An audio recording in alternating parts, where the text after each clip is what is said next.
Today we are going to be talking about Wu Wei. This is an expression from Taoism,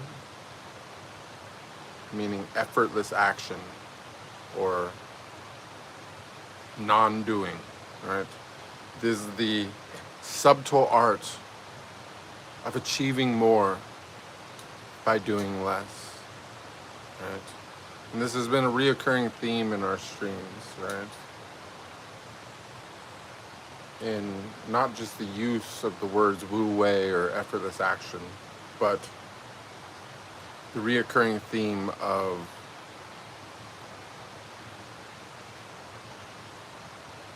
removing things from yourself in order to achieve spiritual growth. Now, Wu Wei doesn't only apply to spirituality.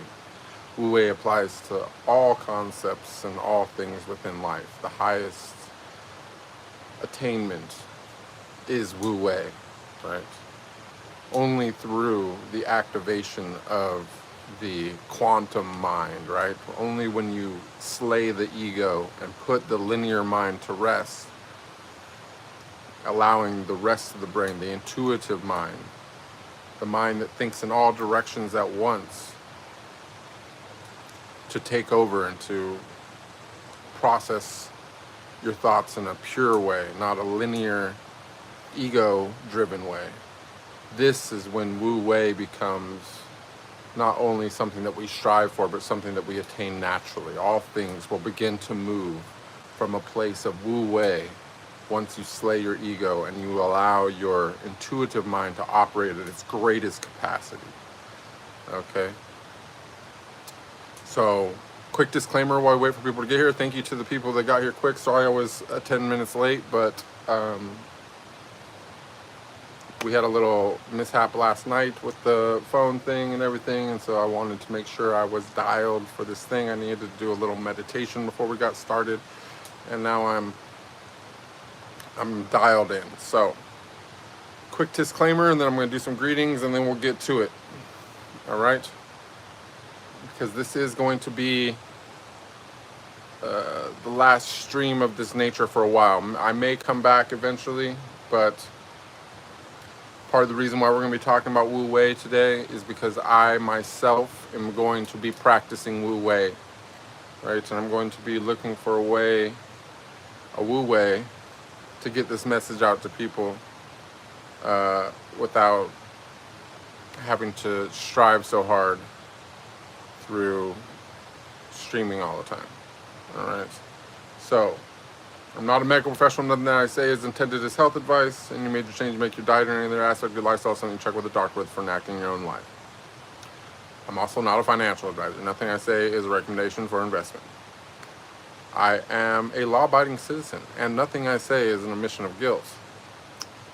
Lastly, but not least, all opinions are my own and in no way, shape, or form affiliated with the network that you may be viewing this on or listening to this now or in the future. All right. And to our first chatters, and Jolly, thank you for being here. Cap for Live, what's up, bro? Antonio, Tony, good to see you. Good to see you. And Noi, thank you for being here to mod for me. This is going to hopefully be a good stream.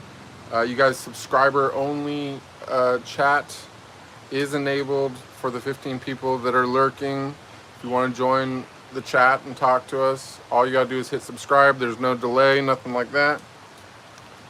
But yes, today will be our last Q&A based stream. I haven't decided if I will still come on here and meditate or whatever and do some silent streams, because as they say in Taoism, few can attain to teaching without words, and even less can understand without hearing. So that's TBD, but I am going to be taking a little break. I need some time to practice what I preach, and practicing what I preach means silence, meditation, fasting, time in nature, and of course digital detox. I need to take a break from this phone thing And so we're going to be taking a little break, but I might be back. I'm not making any promises. I do feel that I have already accomplished the original thing which I set out to do, which was definitely not to be a spiritual teacher or any kind of teacher. It was definitely not to be a online influencer, and it was not to endlessly go in circles around and around talking about the same things over and over again. My original mission was simply to share a massive discovery which I had made back in October 2023, and I deliberated for at least a month after, or actually the discovery was made on September 11th, 2023. And I deliberated for about a month before I did the first YouTube stream, and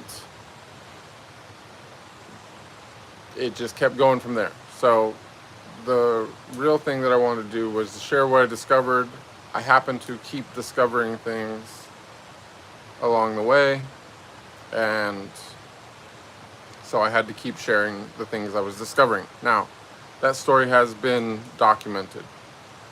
To my knowledge, nobody has ever captured live, chakra to chakra, event to event basis, the full Kundalini awakening process live on YouTube before. Okay, I didn't plan it like that, but that's how it worked out, and so now that exists for the world. That is there. It is free. There's no membership, nothing required to watch that. I do encourage anyone that's stumbling across this stream to go back to the very beginning, even before September 11th, 2023, and see who I was before. Consume that, realize who that was, right? And then watch the transformation happen, right? Watch the realizations roll in, watch the things that I discovered, watch the things that I realized were wrong at some point. You can learn just as much about the places where I was wrong as the places that where I was right. But in the end, even though I know there were some times when I probably seemed like a little bit going cuckoo, in the end, stability was granted, and the process was very much worth it. In fact, if the process had taken 3 times, 5 times longer, it would have still been worth it in my eyes, right? Because I have truly found peace. Now, I recently, as some of you may have noticed, I recently revamped the YouTube page. Now, I was using the AI tools to do the summaries and Gemini and all that, because people kept suggesting to do chapters for the summaries. And so I started doing the chapters. In doing that, I got to read the summaries myself, and I got to rewatch some of the streams myself. And I realized that there was multiple times through this journey that I said goodbye, that I said, this is it, it's over, the story's done, right? And in some of those cases, I set a certain amount of time that I said I would be gone, or that I was going into silence or whatever. And rarely did I even have to get to the allotted time that I set for myself, because as soon as I went into silence, as soon as I went into my own work, I started practicing what I preach, things would start happening. I would get the next upgrade, the next attainment, right? And so it's been a while. It wasn't all the way since the beginning of the, I think the playlist that I have called Rubo. At the beginning of that playlist was around right after the last major thing happened. So it's been a while. But I also haven't been in silence for a while. You know, I haven't been as dedicated to my work. I haven't been chanting every day. I haven't been, you know, on the extended fasting, really. Maybe I did some fasting, but nonetheless, I haven't been doing all the stuff. And it's time for me to practice what I preach, in the sense of I gotta put the phone down. And I need to get my Wu Wei on. I need to try to achieve more by doing less. Now, I don't know for sure. I'm not making any promises. But I might still come on here, turn on the phone, and meditate, chant, something. But what we're not going to do is we're not going to talk about this anymore.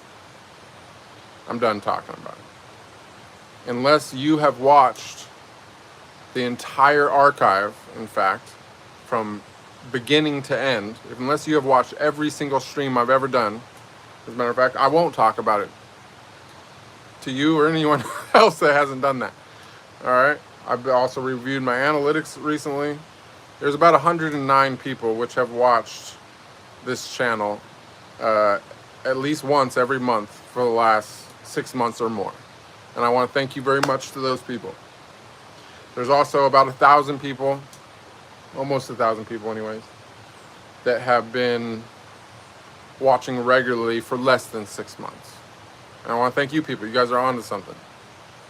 And then everyone else is just new. They just like stumbled across this page. They're like, who's this caveman looking guy? Let's see what's going on. Sometimes he says stuff. We don't know what he's saying, but they're just spectators. All right. But to the other people, to the 109 people especially, and to the 1,000 other people who have discovered me more recently, I do encourage you, if you haven't already done it, to watch the entire archive from start to finish. I know it's a major undertaking, but there's nothing that I can tell you which will tell you more than you actually seeing it for yourself. And as I said, to my knowledge, nobody's ever done that before. So, let's try to achieve more by doing less. Right? Just take advantage of the thing which can never be recreated. The archive, which is there for you all to watch. And I'm not 100% sure where I'm going to go with this, but I understand that I can't hold everyone's hand through this entire process online. Okay? Now, I'm not saying that for sure I'm going to do anything in person. But if I was going to decide to go further down this road with people, it would need to be in person. Okay?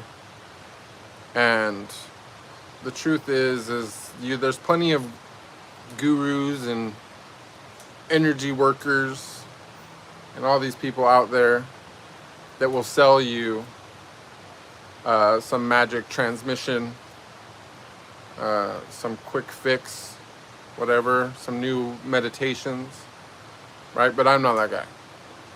Like, I do have a way that works, but my way is a very different way. My way is the ascetic way. My way is fasting. My way is silence. My way is deep meditation. My way is chanting. My way is introspection. And above all, my way is shadow work. Okay? The love and light and la la la and the peace and all that, that's cool. But that's just the introduction. That's just the, hey, hi, how you doing? This is what's possible. This is what it can be like for you all the time. But just because you've seen a light come beaming in your head, or you felt your heart exploding with love and it brought you peace and it changed your perspective on life a little bit, made you realize there was a little bit more than this 3D money, Gucci, Fendi, Prada world, right? More than death and taxes, right? That's not the end. Eventually that's going to slip through your fingers, right? Like the sands of time, it's you're just gonna slowly lose it a little bit of a time. right? But you can attain it permanently, or at least that's what I believe. Because each step along the way, when I was really practicing when I preached, I was able to hold on to it longer and longer and longer. And that's the key.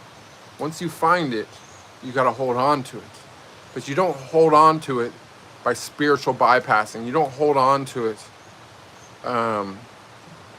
by ignoring all the darkness in yourself and in the world, right? You can't hold on to something, right, without realizing why you're holding on to it. So the most important part, once you've realized that there is more, once you realize that death isn't real, once you've realized, right, the truth of love, of this world, you gotta figure out how to hold on to it. And the only way to hold on to it, right, is to face your shadows, to face your demons, right? To dive into that abyss, into the underworld, right? You got to walk through the darkness, the light that comes, the light of enlightenment that you get to taste. You get to taste it, right? That love, that's just a candle compared to what is possible. That is the candle that you get to carry with you into the abyss, right? Into the endless void. And that's all you get to light your way. You get that torch. And you gotta walk through the darkness. And on the other side, maybe, in theory, I suspect that there's endless light. That suddenly that light and that love and that thing that everybody wants to sell you, that thing that inspires you to go farther down the spiritual path, that's endless on the other side of the great abyss, right? But you gotta first you gotta obtain that little candle. And then you gotta realize that that's not the whole thing. It might be the best thing you ever experienced in your life. It might be the most beautiful thing you've ever seen, you've ever felt, you've ever experienced by a long measure. But it's not the end. That's just the candle. That's just a little taste, right? And your job is to keep that candle alive and carry that candle through the abyss of shadow work, right? Keep that candle going while you fight demons and all the things, right? The hard things, where you destroy the false self, right? And if you make it to the other side, I suspect that it's endless light, that experience of rapture, right, can continue without end, right? But as I've said many times before, there's nothing that we can do for the world more than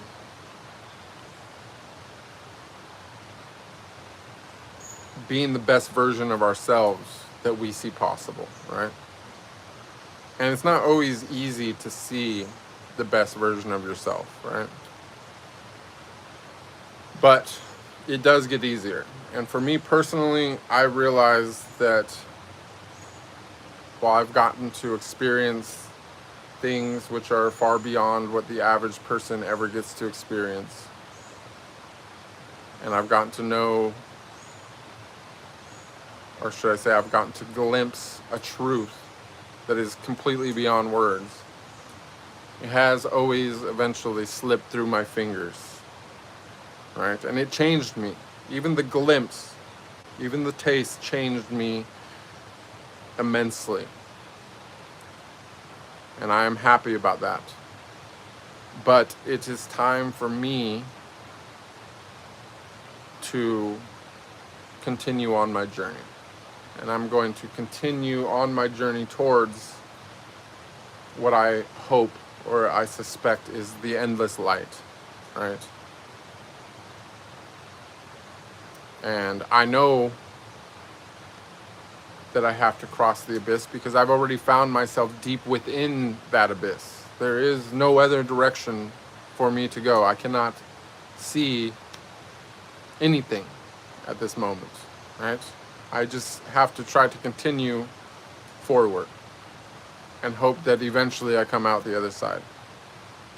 Now, I would love to make promises and say, okay, I'm going to be back. We're going to do this. I'm going to start something. I can hold your hand, walk you straight to the edge of the abyss, and then kick your ass right into it. I would love to promise that or say that, right? But the truth is, and anyone who has experienced a state of what they call samadhi or gnosis, right, knows this to be true. So whatever I can tell you right now in my human linear mind form, it might not be true. Because I can only speak truth from a state of pure consciousness, right? I don't know what I'm going. If I spend 5 minutes in that rapturous state of oneness with the divine, I will derive more from that than I could think about in 100 years. And thank you, Noi, and thank you, Mountain Spirit Gal, for the donations and the supers and stuff. Mountain Spirit Girl, I'm gonna get to your question. Let me see, 1 second. Mountain Spirit Gal says, since discovering this Sunday service, I stopped going to the actual church. Not sure if that's a good or bad yet, but I get way more spiritual clarity from this. Thanks, Bruce. And you are so welcome. And that's what we're trying to do. Listen, all these religions have good things about them. They all have a path within their scriptures. But the truth is that the people at the church, the priests and the bishops and the Templars, or whatever you call these people, most of them have at the very most just had a taste, just had that flicker, that candle that I was just talking about. And they're not I'm not saying that they're all good people, but they're not bad people either. Most of them. You know what I mean? They just don't know. Because it's not that easy. You know what I'm saying? Like, it's not that easy to just let go of everything. We all want to believe that we can just swear the magic oath and our sins are absolved. You know, this, that, and the other. But the truth is that karma is absolute. And that we ourselves are the judge of ourselves. It's just that it's not the you in this form that's going to judge the you in this form. It's the you in the form that has lived 1,000 lives. And it's going to weigh this version of you against the other 999. You know what I'm saying? And if you want to believe that if you've become such a forgiving person, right, that you will not judge yourself, knowing intimately every thought, every action, every moment and every minute of your entire life, right, with absolute clarity, in a way that you even right now can't remember, all the things that you forgot that your higher self knows, right? If that version of you is going to say, you know what, you're good, you did it. You know what I'm saying? You are forgiven. That's where forgiveness comes from you. Your highest version, the version of you that knows all things, right? But back to what I was saying before is that I would love to make promises that I'm going to continue going, and I very well might, you know, I do have some Wu Wei happening in my head right now about how I can make the most of this channel that we built and this community that we built, right? And that I can help take people there without even saying a word. And I very well might do that, right? But I'm not making any promises. I'm still letting that gel in my mind. I still need a little time to just put the phone down, to complete some fasting goals that I've set for myself that I've never achieved,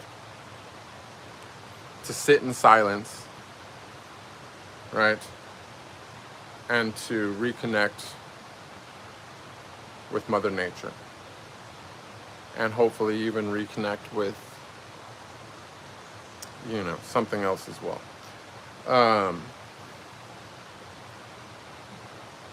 So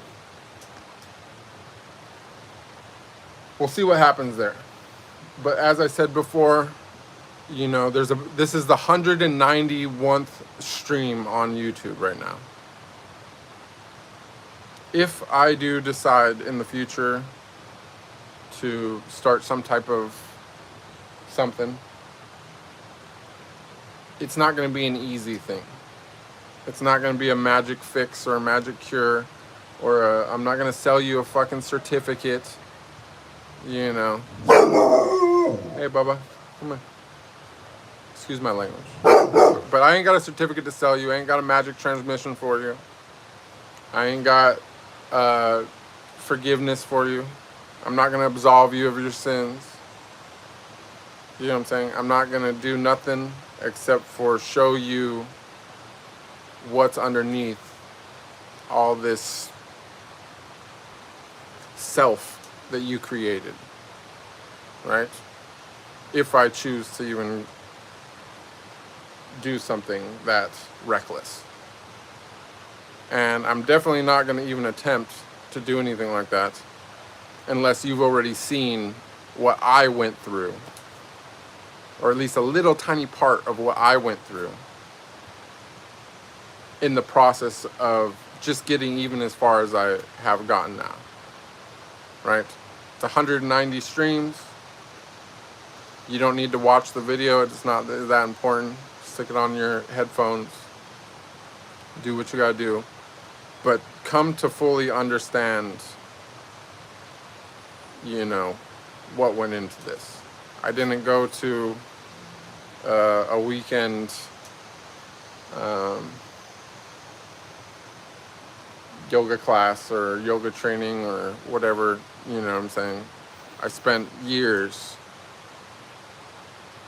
in meditation and fasting, coming up with the neo-ascetic lifestyle, right? And the truth is, I'll tell you, this is the hardest truth that I'm going to drop on you guys right now. Of all the things that I went through, all the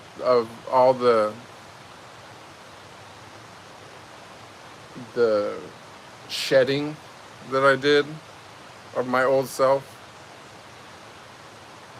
the hardest thing that I have done yet on this spiritual path, harder than the darkest shadow work of all, has been trying to bring it back into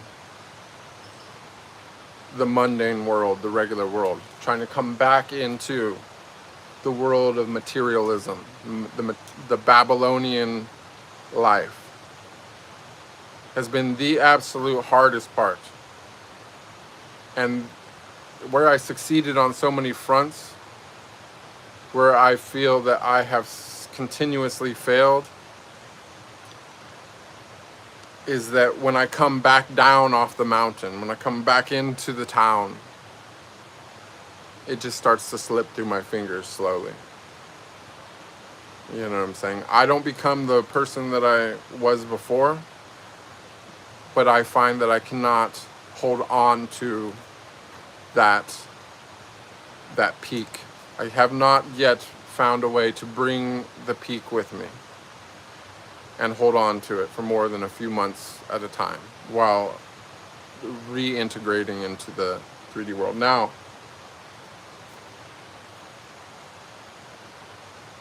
it's not all doom and gloom.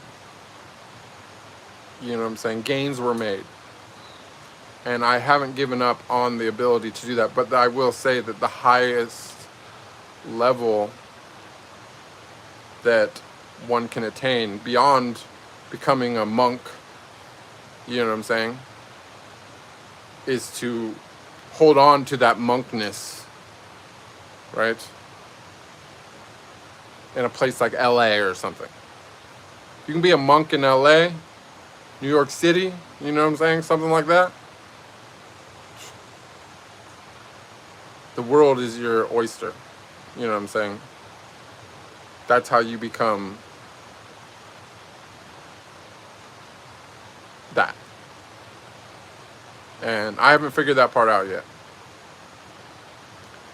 But I have figured out what works for me.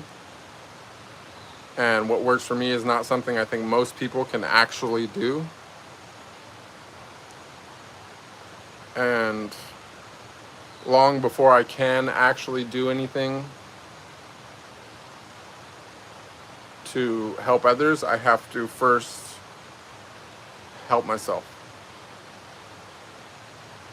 And, or as a friend of mine likes to say, I gotta put my oxygen mask on before I try to help the person next to me, right? And it's not that I'm drowning, you know what I'm saying? Life is good.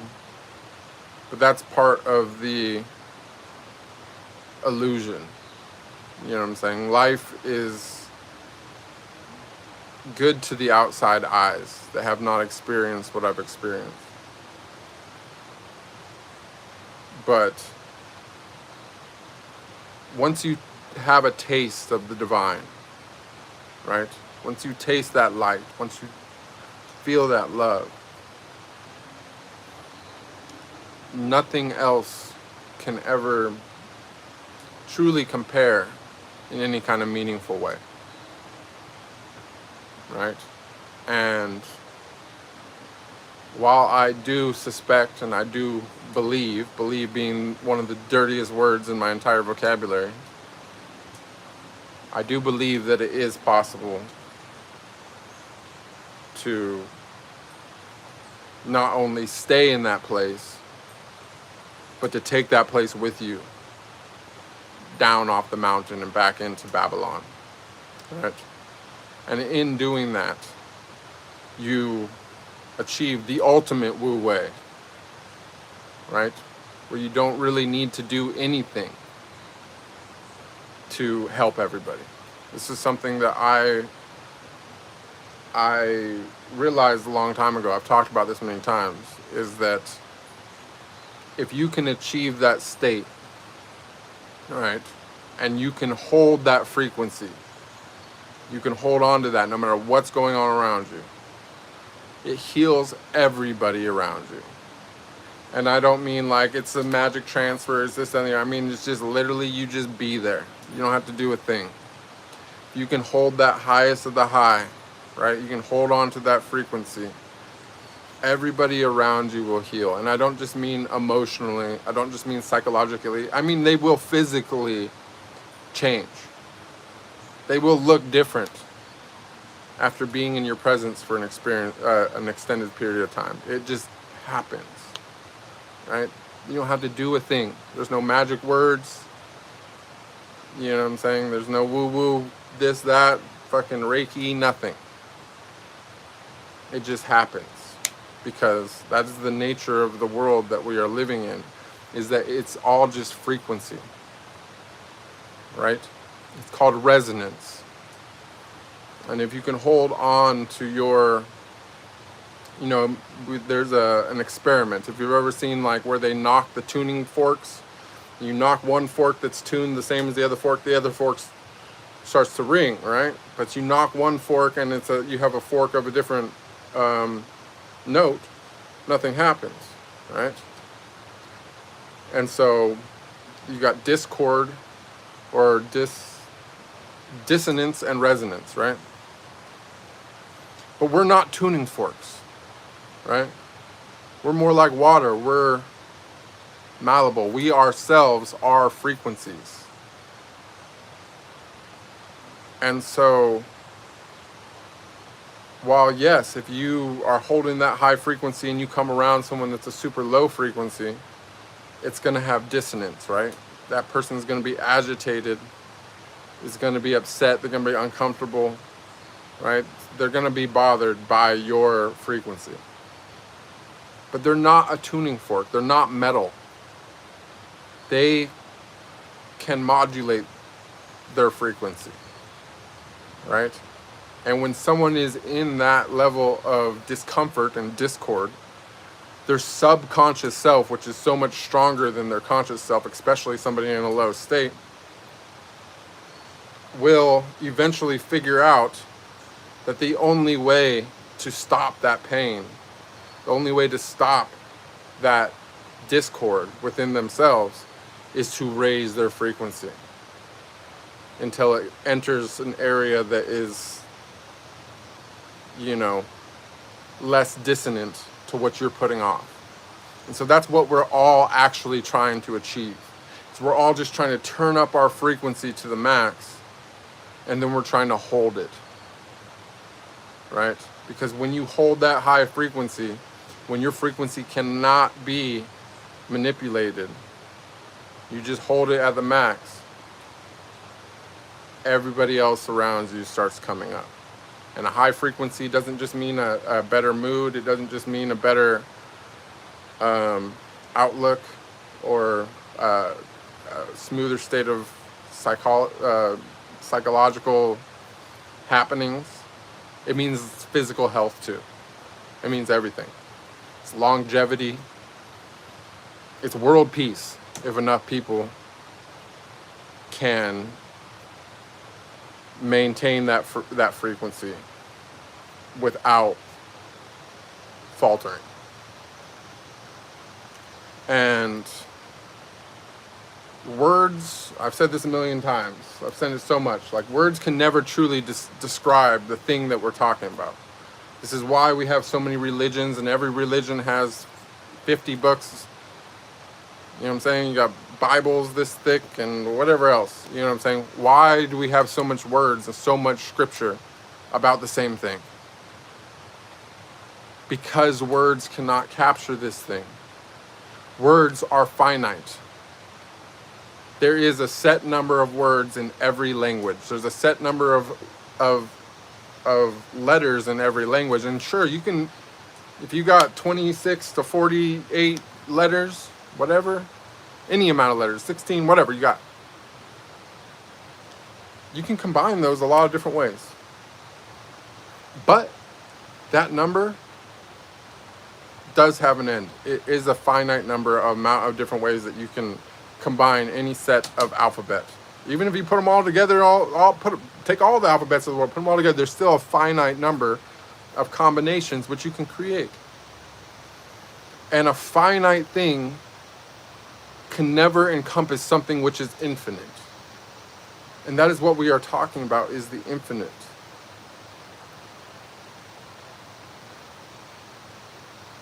So words can't grasp this thing. And I spent 191 streams, or 192 streams, maybe something like that. Spent over 192 streams now talking about this. Like, I can't say anything else. I can say the same things over and over and over again in different ways. But I will never be able to put the experience of the infinite into a finite set of words. More so is, I can say the same words to 10 different people, and 10 different people are going to get 10 different things from the same words. Do you see what I'm saying? It's not an efficient way of communicating. And this is the problem in our world. This is why we have wars. This is why we have people hating each other over politics, and why relationships fail, marriages, and people, children are damaged by their parents, and so on and so forth. So many different things. This is where almost all of our problems come from, is from words.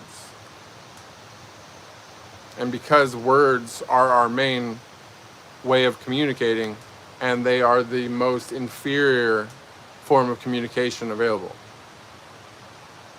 So I aspire to teach without words. In order to do that, I have to get my frequency to that level and hold it, right? So one of the things in this world which emits a lot of frequencies, some good, but mostly bad, is this very device that we're communicating on right now. This little device specializes in emitting frequencies. That's what it does. And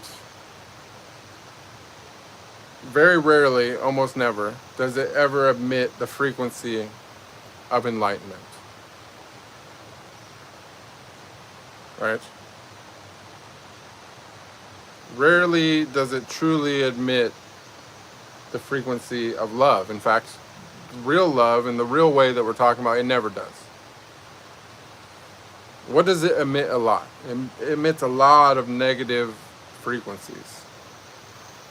Right?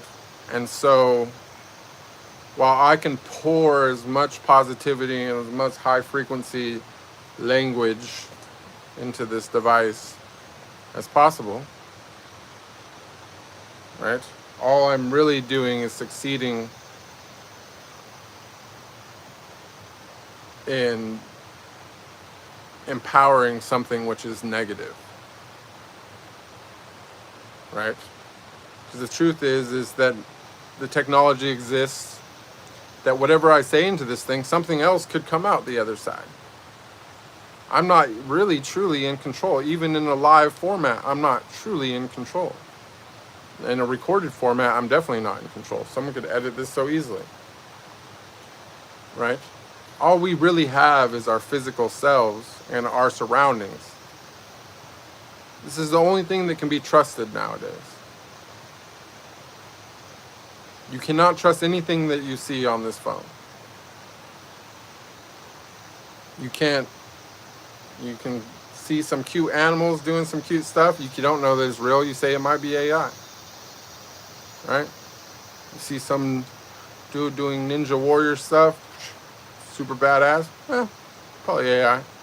See a super hottie walking down the street, down the beach, whatever. Probably AI. You can't trust nothing on this thing. So whatever that we pour into this thing, we empower something negative, no matter how positive the thing is putting into this, because while even if, let's just say that everything that I say does come through the other side, which we hope is true, that whatever I'm saying is what's being received on the other side of this live transmission. Let's say that. But then when I press end this stream, and the people that were swiping through, right, found me, they swipe away. What do they swipe to? I just opened up their mind. Let's just say that I'm succeeding. We'll just pretend that I succeed in all things that I ever try to do. And that I've opened up their mind to be more receptive, right? That I've opened up a state of receptivity in a person on the other end of this phone. And then the stream ends. And they swipe away from now having this state of receptivity. And what do they swipe to? Do they swipe to someone that they're subscribed to? Even if they curate their list to be only the highest frequency people that they can on their following or their subscribers or whatever, the algorithm chooses what they see next. It's not timeline based.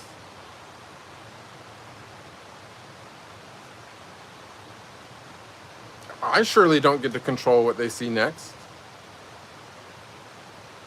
So even if I succeed in what I'm trying to do, there's no way for me to succeed in what I'm trying to do through this device without enabling someone or something else, which I don't have control of, and what I definitely don't have control of is who is listening, who is watching this on the other side, and I definitely don't have control of how they perceive what I'm saying, right?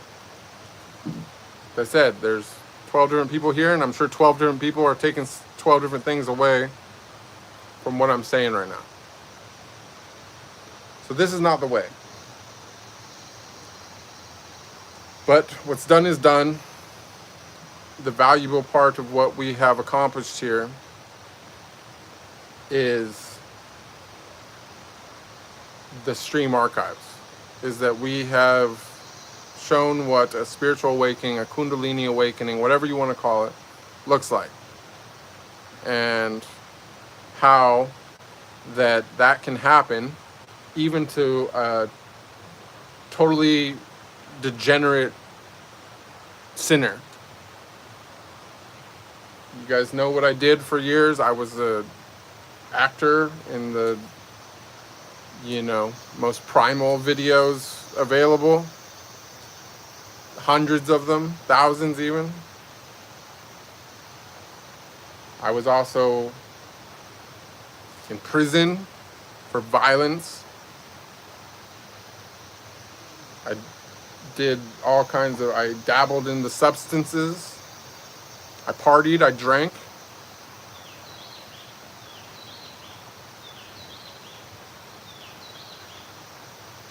I talked about conspiracies, probably some of which weren't even correct.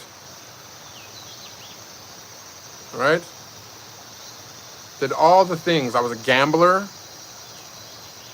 professional gambler. I used to take people's money, not only for a living, but for fun. I enjoyed it. Right? I was an investor.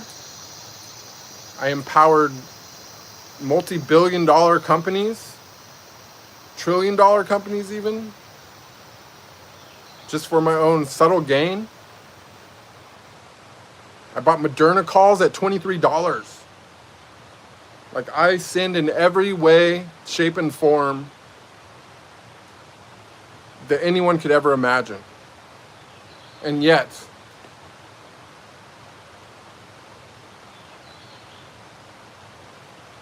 this happened. Everything that you see in the last 190 streams, that all happened. That can't be faked.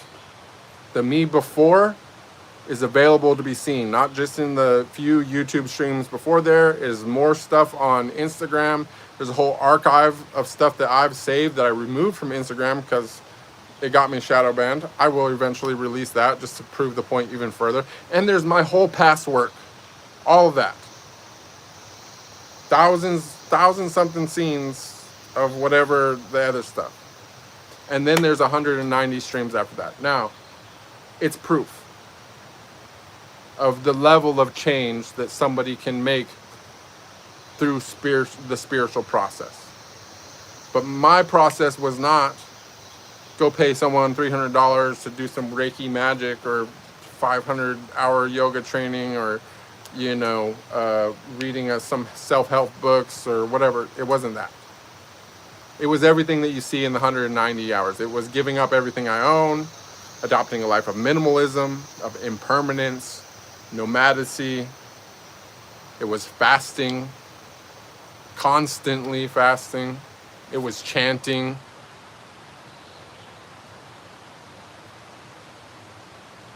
It was the ascetic, the neo-ascetic lifestyle, which I have come up with. Something which is been known for thousands of years. There's people up in the Himalayas right now still doing it. They've been doing it for thousands of years. I was just the one that figured out, like, hey, what happens if we kind of adopt what we're working with here in the modern world, in the place where a lot of us are born and can't even escape if we wanted to? What happens if we try to apply the same stuff there? Well, what happens is what you see in the last 190 streams. Like, this project is for now concluded. It's all there. very few people, I'm sure, have watched all 190 streams, right? And while I do appreciate the people that come here every week and are always here, if you haven't watched the whole archive, then you can't get, you're just looking at the end result. You know what I'm saying? You're just eating the cake without seeing the recipe. You know what I'm saying? And if you want to make your own cake, if you want to have your cake and eat it too, you know what I'm saying? You got to learn the recipe. You got to learn how to make cake. You can't just eat the cake I made. You know what I'm saying? Because you're not going to go to prison. You're not going to go do 1,000 videos, right? You're not going to be a professional gambler. You're not going to have your rise and fall on the market, right? You're not me. You're you.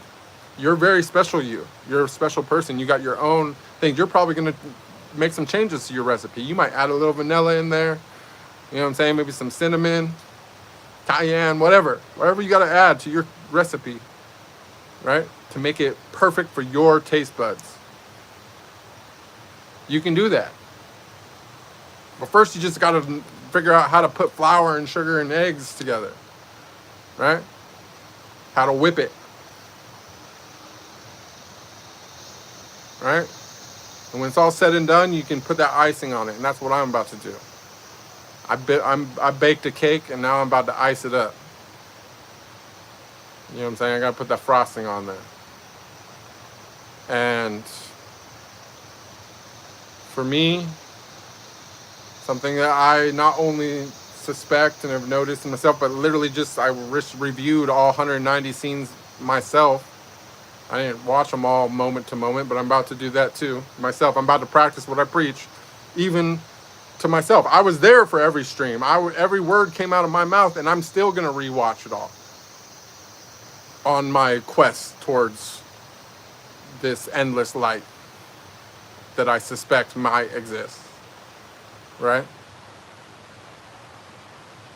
But just in reviewing, just in making these summaries recently, I realized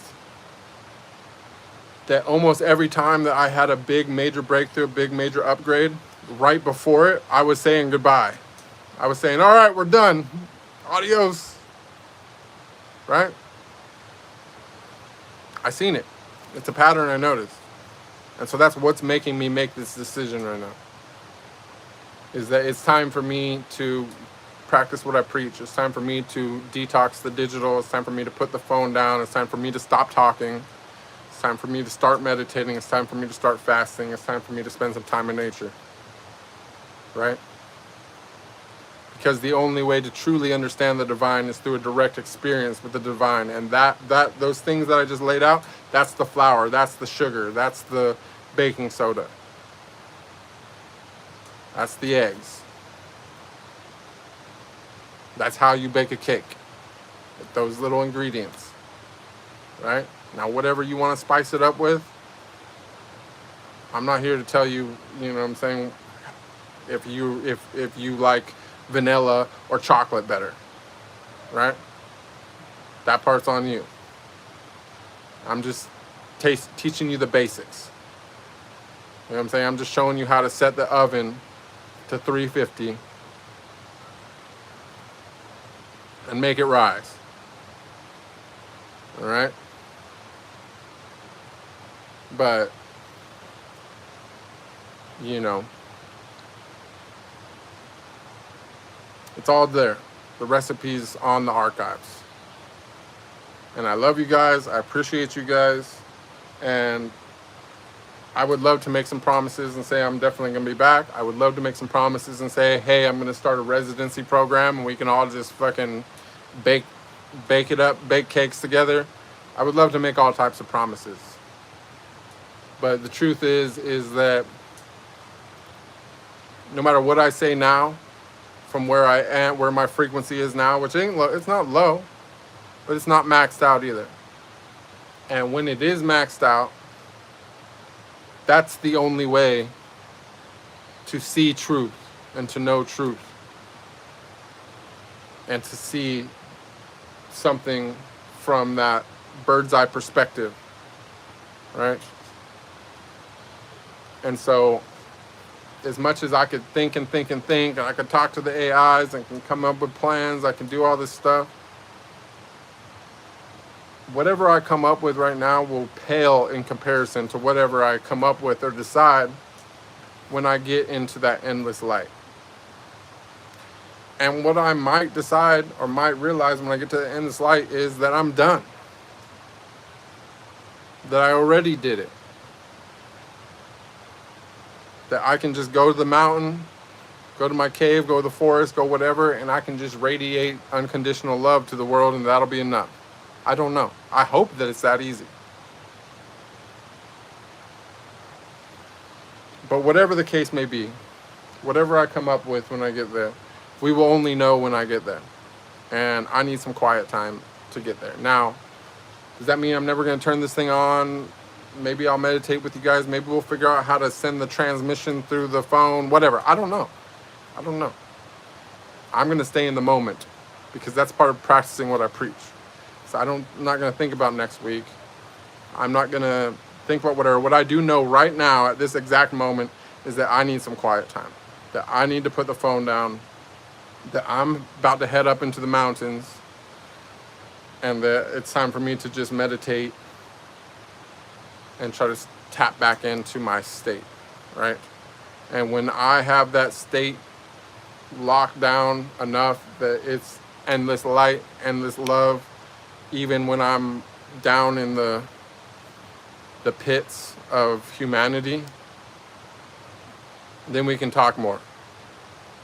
But until then, I ain't got nothing else to say at this moment. This is it.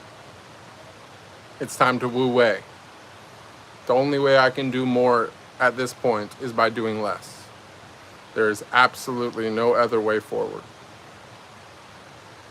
It's always about removing from yourself. In the pursuit of knowledge, every day something is gained.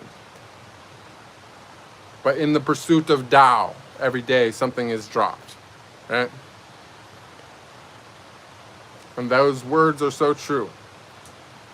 So every day I ask you, find something that you can let go of. Find one low frequency thing, one material thing, something you don't need, be it a physical item or a part of your personality, your ego, that you can drop. And go watch the archive and message me on Telegram, on Instagram or wherever, some kind of gram. Right?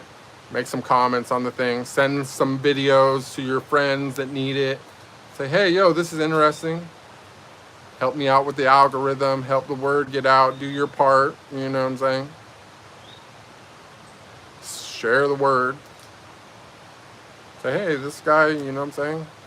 He was a total degenerate, everything. And now he's speaking the truth. Like, share it with people. And we'll see what happens next. But for now, I gotta Wu Wei out. Now I'm gonna go here and hit this stream. I haven't been paying attention to the stream, just been ranting for a minute, but I'm gonna go ahead and check this chat, which should be interesting. And then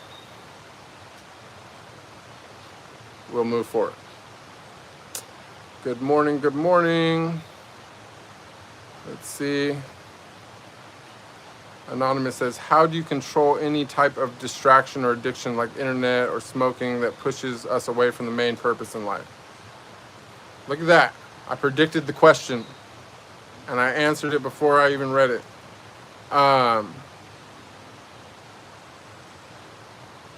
You just remember that there's something better. It's going to be really hard up until the point that you get to taste that little piece of the divine, that you get to feel that sensation, right? But when you realize that all addictions, be it internet or smoking, whatever, takes that away from you to some extent.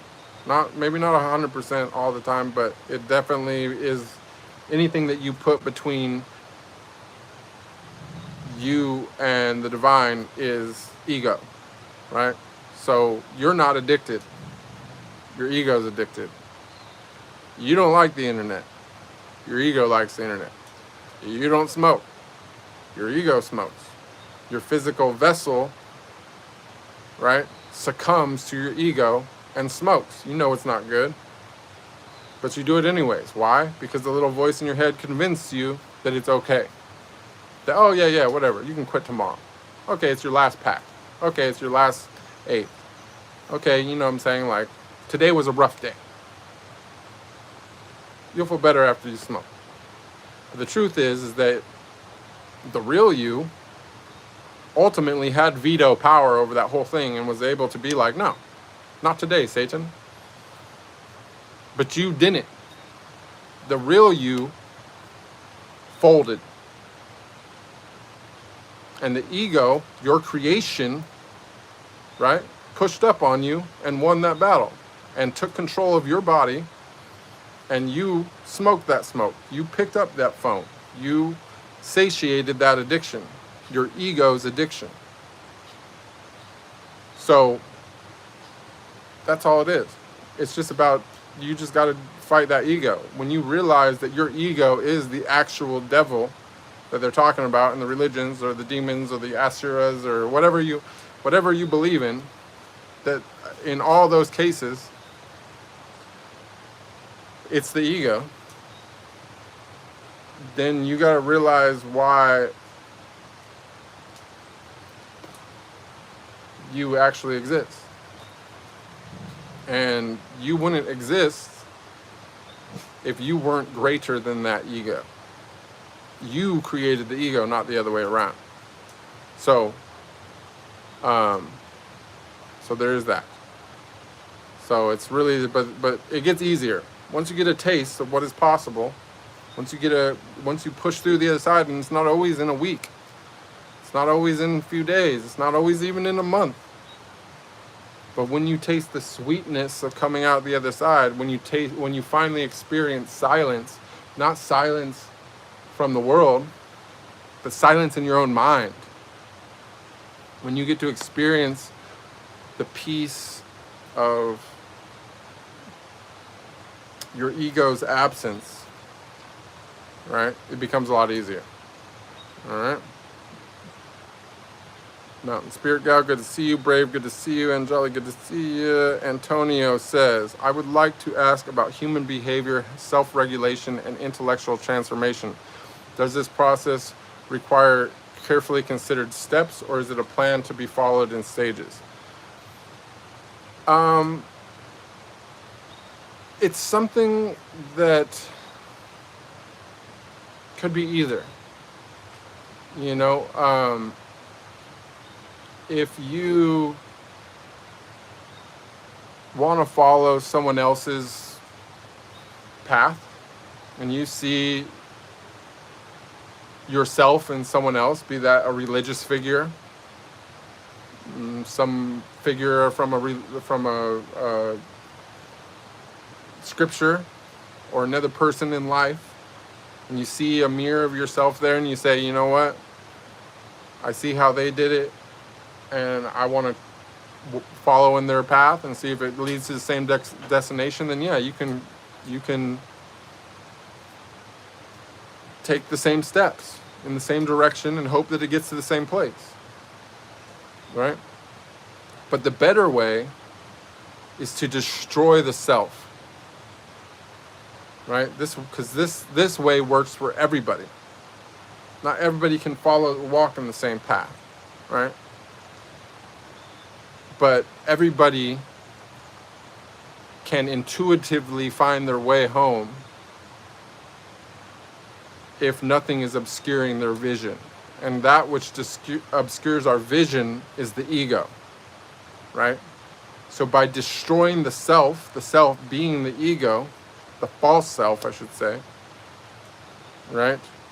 Suddenly you unlock potential within your own intuitive mind, which will take you there without needing a map. But if you are going to follow a map, you have to follow the map.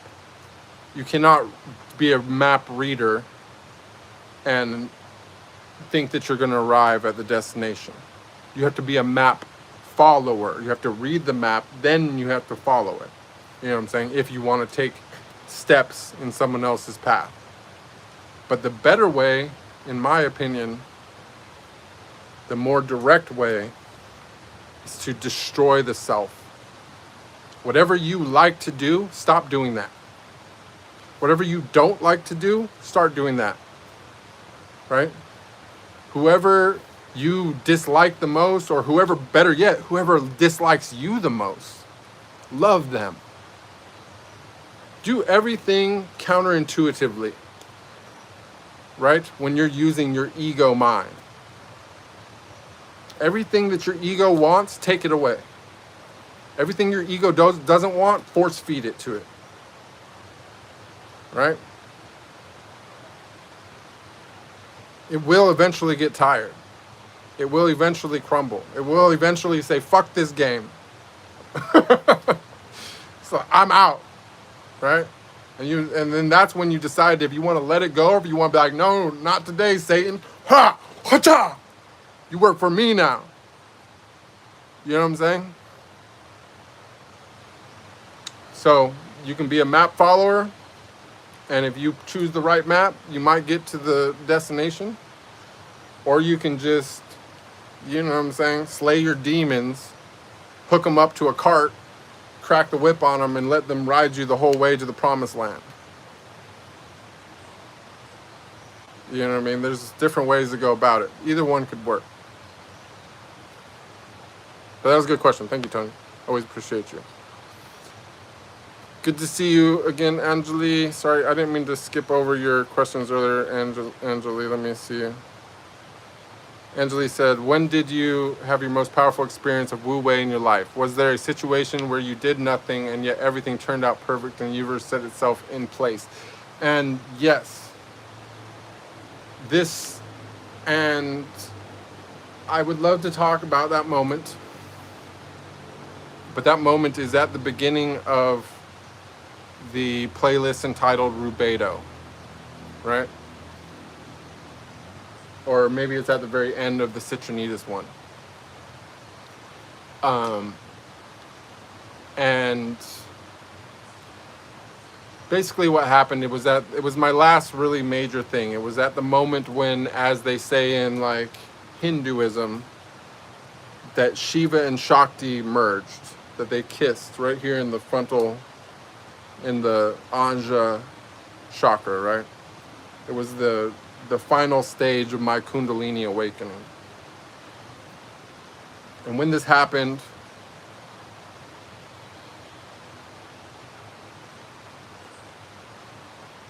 I remembered hundreds or even maybe thousands of past lives, all my past lives and all my past loves. And I got to experience my own death 1,000 times over again. And I merged back into the primordial waters from which I came. And when I merged back into those primordial waters, I gained access to everything. And it was the first experience where, rather than me just having a vision, feeling certain sensations or emotions that were just beyond my control, that I had control of everything. And I was able to spawn, instead of having a single ego or a single mind, I was able to spawn unlimited minds, right? And for a little while, I was able to see the world from the perspective of that, of having unlimited capacity for thought. And that was when I realized Wu Wei. When I realized Wu Wei wasn't a philosophy that you just follow. That you can't actually practice Wu Wei without spiritual, I shouldn't say completion, but without awakening without merging these two halves of your brain. If you can't merge Shiva and Shakti, if you can't merge the masculine and feminine, the negative and positive, right? The intuitive and the conscious, the subconscious and the conscious, or the intuitive and the analytical mind. If you can't merge those things together, you cannot Wu Wei, because you just can't attain that level of simplicity. You see what I'm saying? Like, think of engineering. You know, we start building machines, computers, this, that, and the other, right? And in the beginning, right, we make a little version of it. The next thing you know, we start scaling it when it becomes this big thing. But what's the final stage? The final stage is, once you've gotten the engineering all right and it's all working, now you refine it, right? And suddenly you're able to achieve what used to take a whole city block to start a computer. And you know what I'm saying? They used to turn the power down to turn the computer on for the whole block. Be like, oh, we're gonna have a scheduled power outage today, we gotta turn the computer on. That's how it was when I was a kid. Now we got more computing capacity in that in our hand, right? So what used to require a whole building now can fit into a chip this big, right? So Wu Wei is what happens if you achieve the full Kundalini awakening. If you merge the masculine and the feminine, the intuitive and the logical, right? If you make the subconscious conscious, Wu Wei flows from you without any effort, strangely enough. It's just everything suddenly that you see this world that used to be so complicated, you see all these tasks and all these things that used to be so complicated, and suddenly you look at it and you go, this is pretty simple, this is easy. Because our whole lives we go through and we try to use this tiny little portion of our capacity, which is the linear, logical mind, to think, oh, we're going to do this step by step by step by step. I'm going to do this, and then this is going to happen, this is going to happen, this is going to happen. And life's not like that. Life is more like throwing rocks into a pond. You throw a little rock, it makes a little splash, and it goes in every direction. It's the butterfly effect. There's nothing which you can do which doesn't affect everything else. And so the logical thing to do, if you possess a non-linear capacity for thought, is to do nothing, or to do as little as possible, right? Because you start to realize that the linear mind can never account for all the side effects of things. You might make a plan and say, okay, if this happens, this is going to happen, this is going to happen, but you will never be able to use that capacity for thought to realize all the other things that will happen as a result of that. We can even see that in like some of the greatest figures of history. Look at Jesus, look at Buddha, look at all these, you know, these people that were so advanced and they were trying to do good things, but yet they somehow failed to see all the side effects that were going to happen of their teachings. Maybe their teaching was about love, maybe their teaching was about detachment, maybe whatever they were bringing to the world was good. But yet,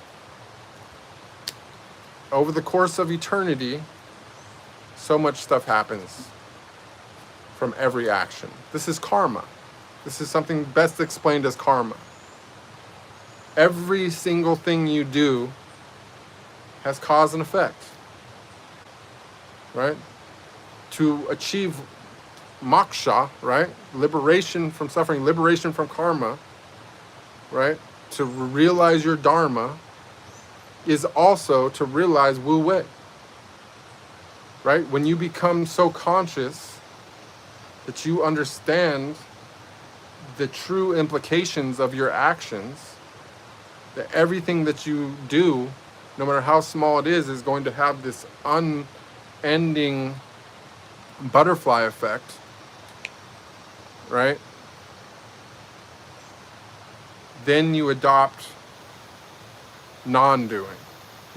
You adopt Wu Wei, you adopt the effortless action where you try to do as little as possible. When you realize, right, that you don't need to, you know, all you got to do is knock over the first domino. If you're seeing everything perfectly, right? Right? You just knock over that first domino and everything starts happening on its own. Right?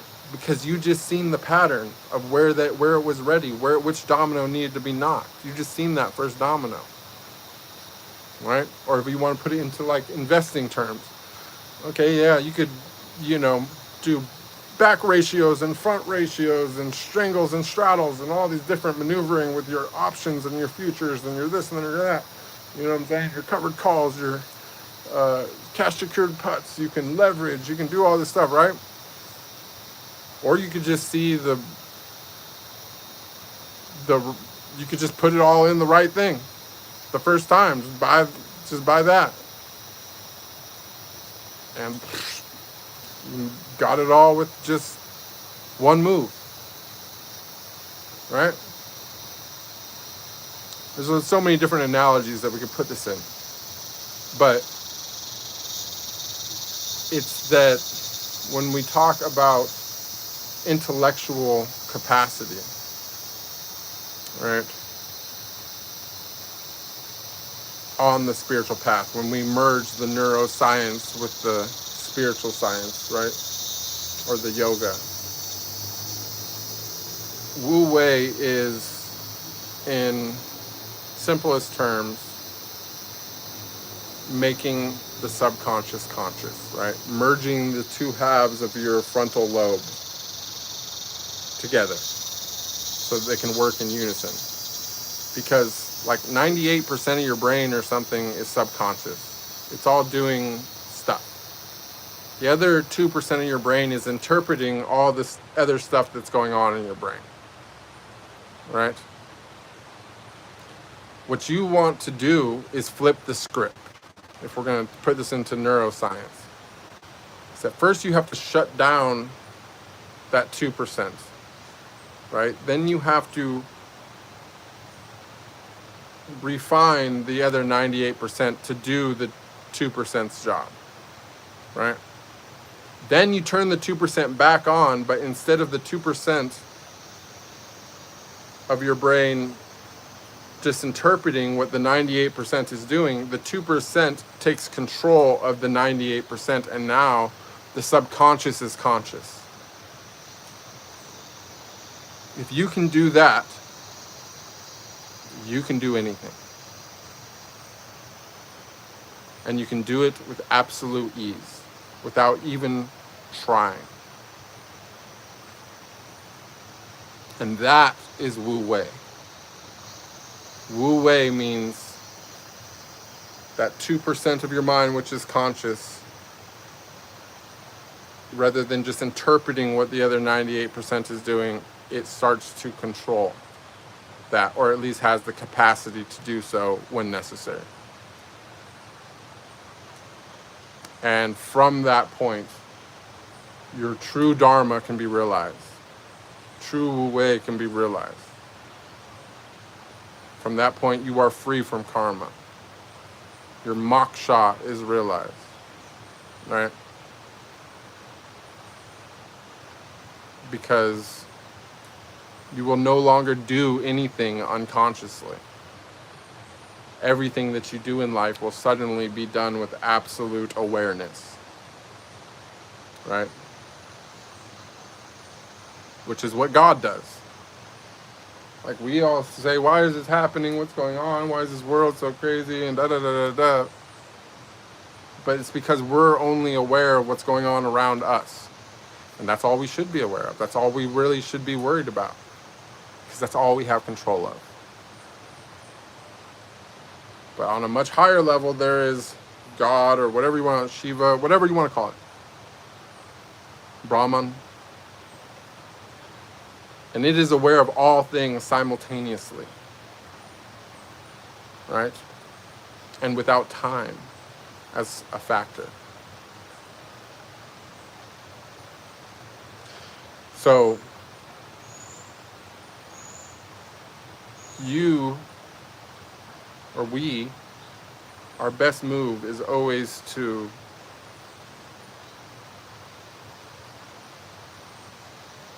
realize that we are made in our Creator's image. And by realizing that means also to become aware, to make the subconscious conscious. To not just go through life, whatever. Anyways, but thank you so much, Angeli. Sorry I skipped that question earlier. I forgot to scroll up after my rant. Let me see if I can find the other spot where I was at, because I had just remembered when I seen your other comment.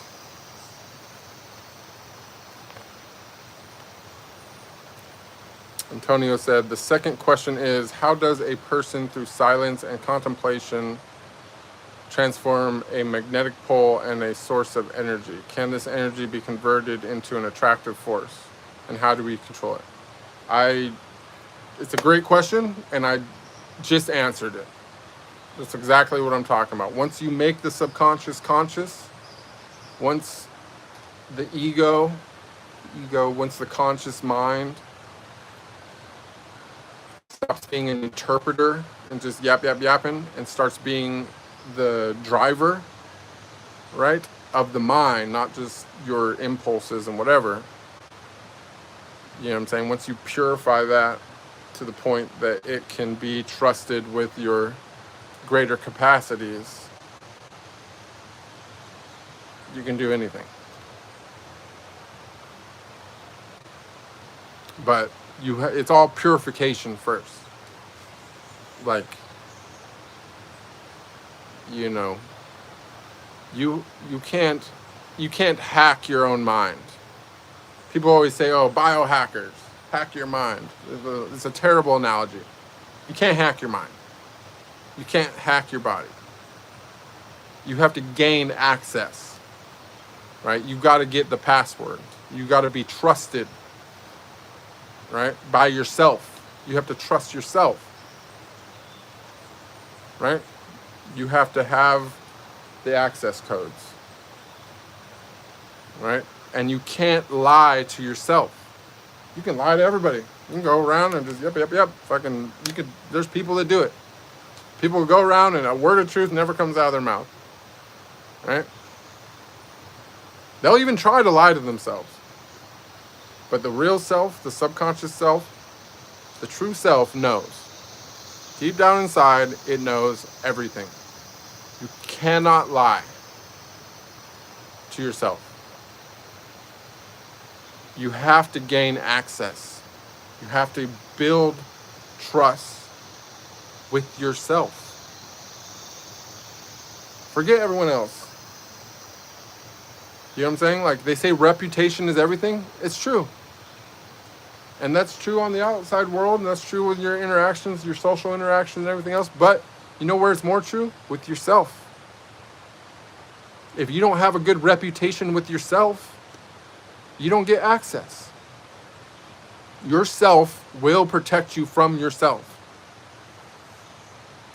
If you cannot trust yourself, yourself will not give you the access codes to be able to have greater control of yourself. You see what I'm saying? It's all self. Know thyself. Okay, I'm done. But yeah, that's it. Once you can trust yourself, once you know that your ego works for you and not you working for your ego, then you can use your ego. Shouldn't even call it the ego at that point, but you can use your conscious mind in the way that it's meant to be used, as a navigator, as a driver. You know what I'm saying? But if you can't even control it from saying, like, you can't even control your thoughts, how are you going to trust it with control of your body, with control of your mind? You can't. It's a fail-safe protocol.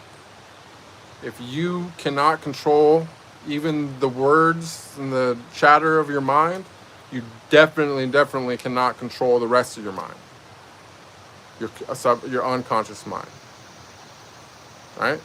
Who's going to keep your heart beating? Can you trust it to do that? If you can't even trust it to be quiet, you have to purge yourself of that ego mind. And from there, you can control everything.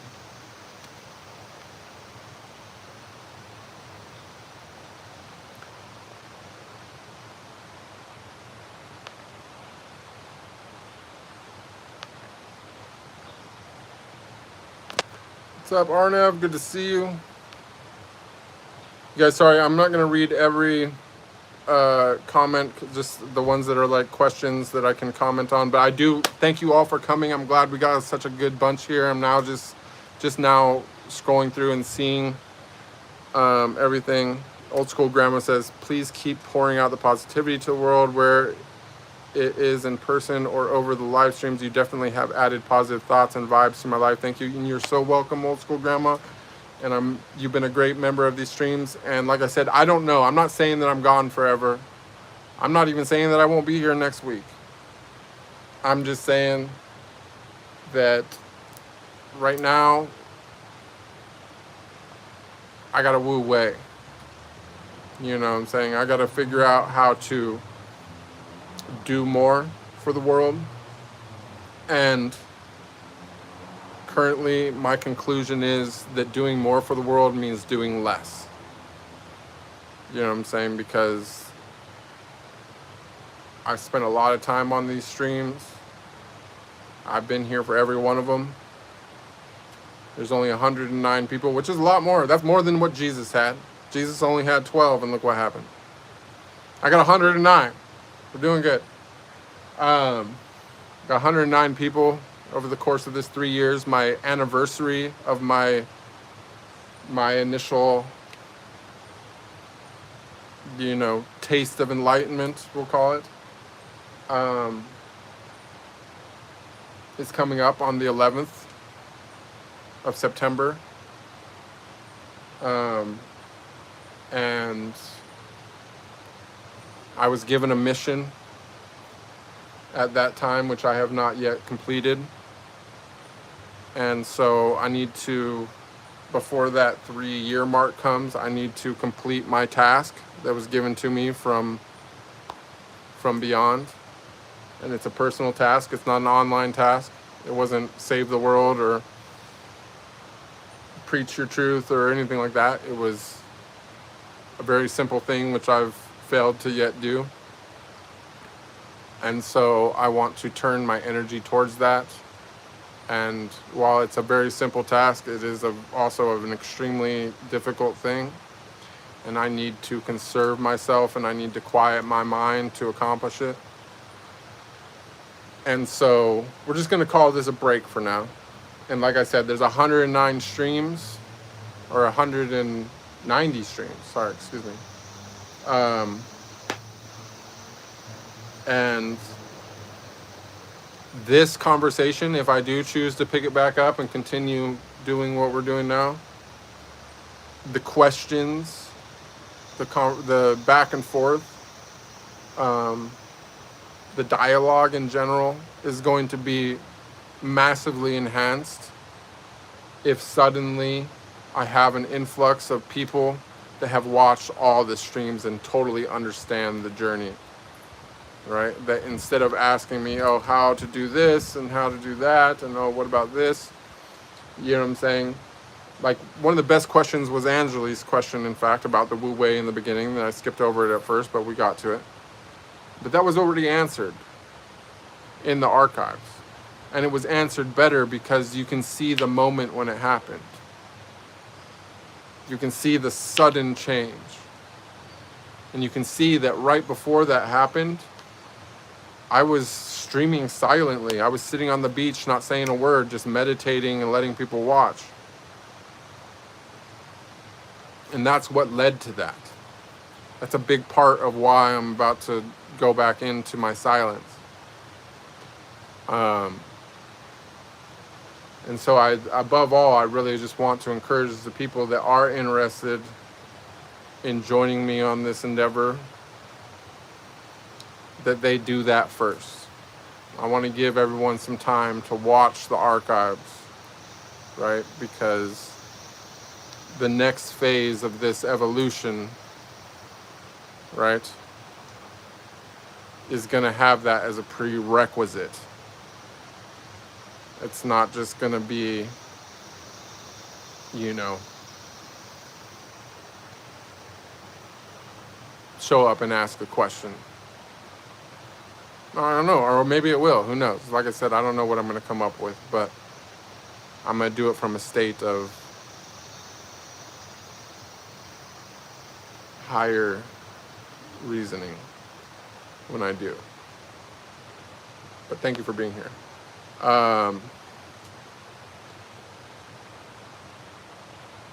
Old School Grandma says, you're a testimony that a person can heal one's heart.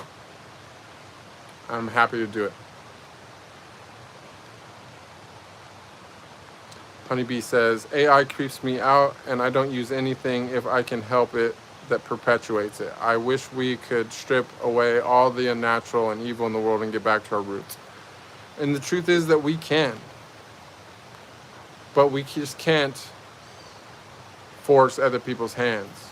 We have to first embody the change that we want to make, right? We have to start with the area that we control. And that's our direct surroundings. You know, and so you're doing the right thing. You know what I'm saying?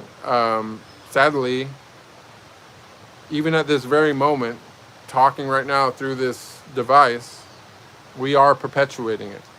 We are, like, all these AIs are also known as large language models. And while the AI will never experience the things that I experience, which allow me to talk like this and talk about these things, it can, in fact, go digest every stream, all 190 streams that I'm encouraging you all to watch. It can go and it can digest every word from all those things. And guess what? It can talk just like me. It can say all the same things that I'm saying. Right? Whether or not it saying all those things can lead you to the same place that I could lead you, I don't know. Maybe it can. If it does, then maybe it's not so bad.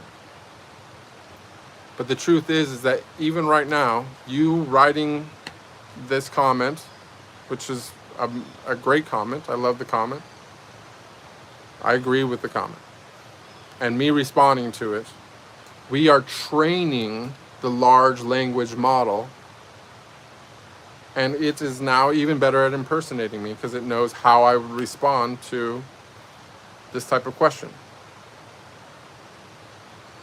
So there's no way for us to do this through the phone, as far as I can see at this moment. If there is a way for it to be done better than what has already been done in this 190 stream archive, then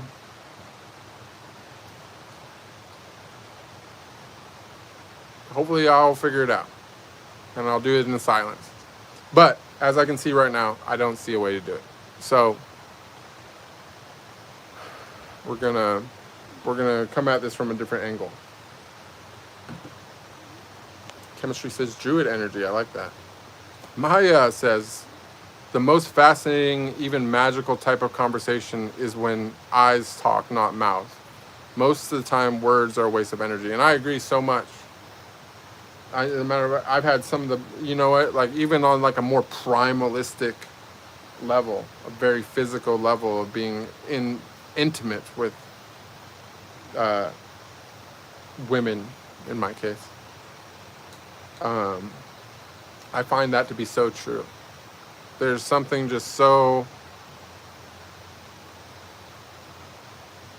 exhilarating about looking someone in the eyes and having absolute fluid communication on levels that go beyond whatever the egoic mind can even interpret, to where it takes your entire body to portray those thoughts, right? Not just even the eyes, where the eyes are just like the transmission point, but where you can feel it through every cell. I've had many moments like that in my life, and I cherish those. Of all the physical things that I've ever experienced outside of the realm of, you know, the divine. And in some cases, I would say that that even can be an experience of the divine itself, because we are all avatars of the divine. But when you are having that moment, when the eyes connect, and through the connection of the eyes, the entire body responds, right? That is a moment when awareness of the divine has come into the physical world, right? The divine masculine and the divine feminine have completed the circuit, right? And that is probably the highest expression of the divine in the physical world.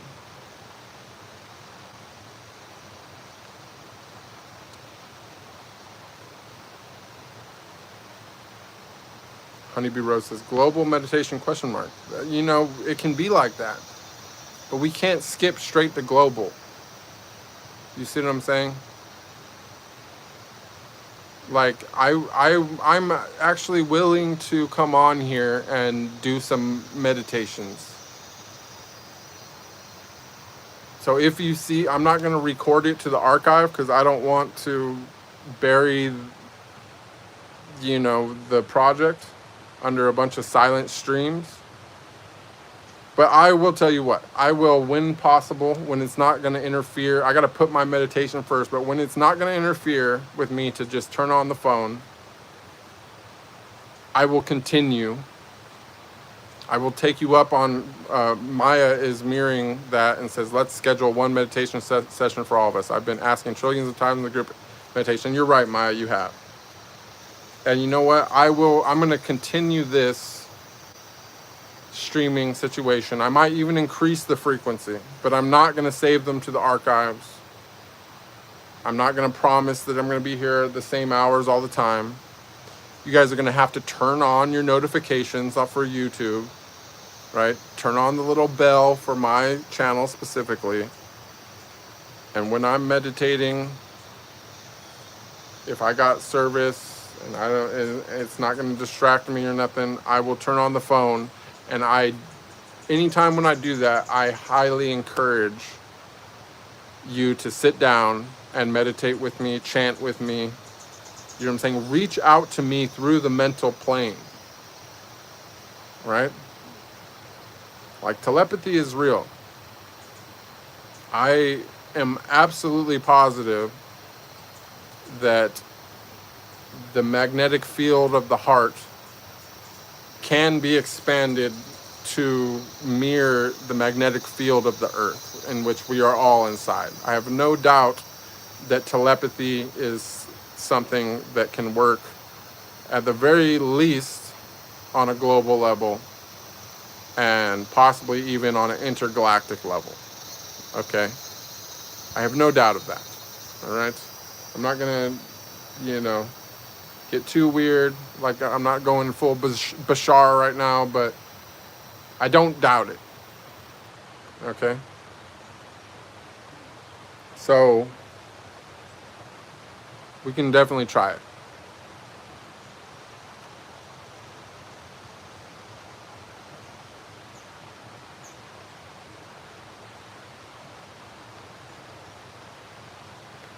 Anonymous says, what do you think about Hare Krishna Bhakti monks? They seem grounded or having decent ohas.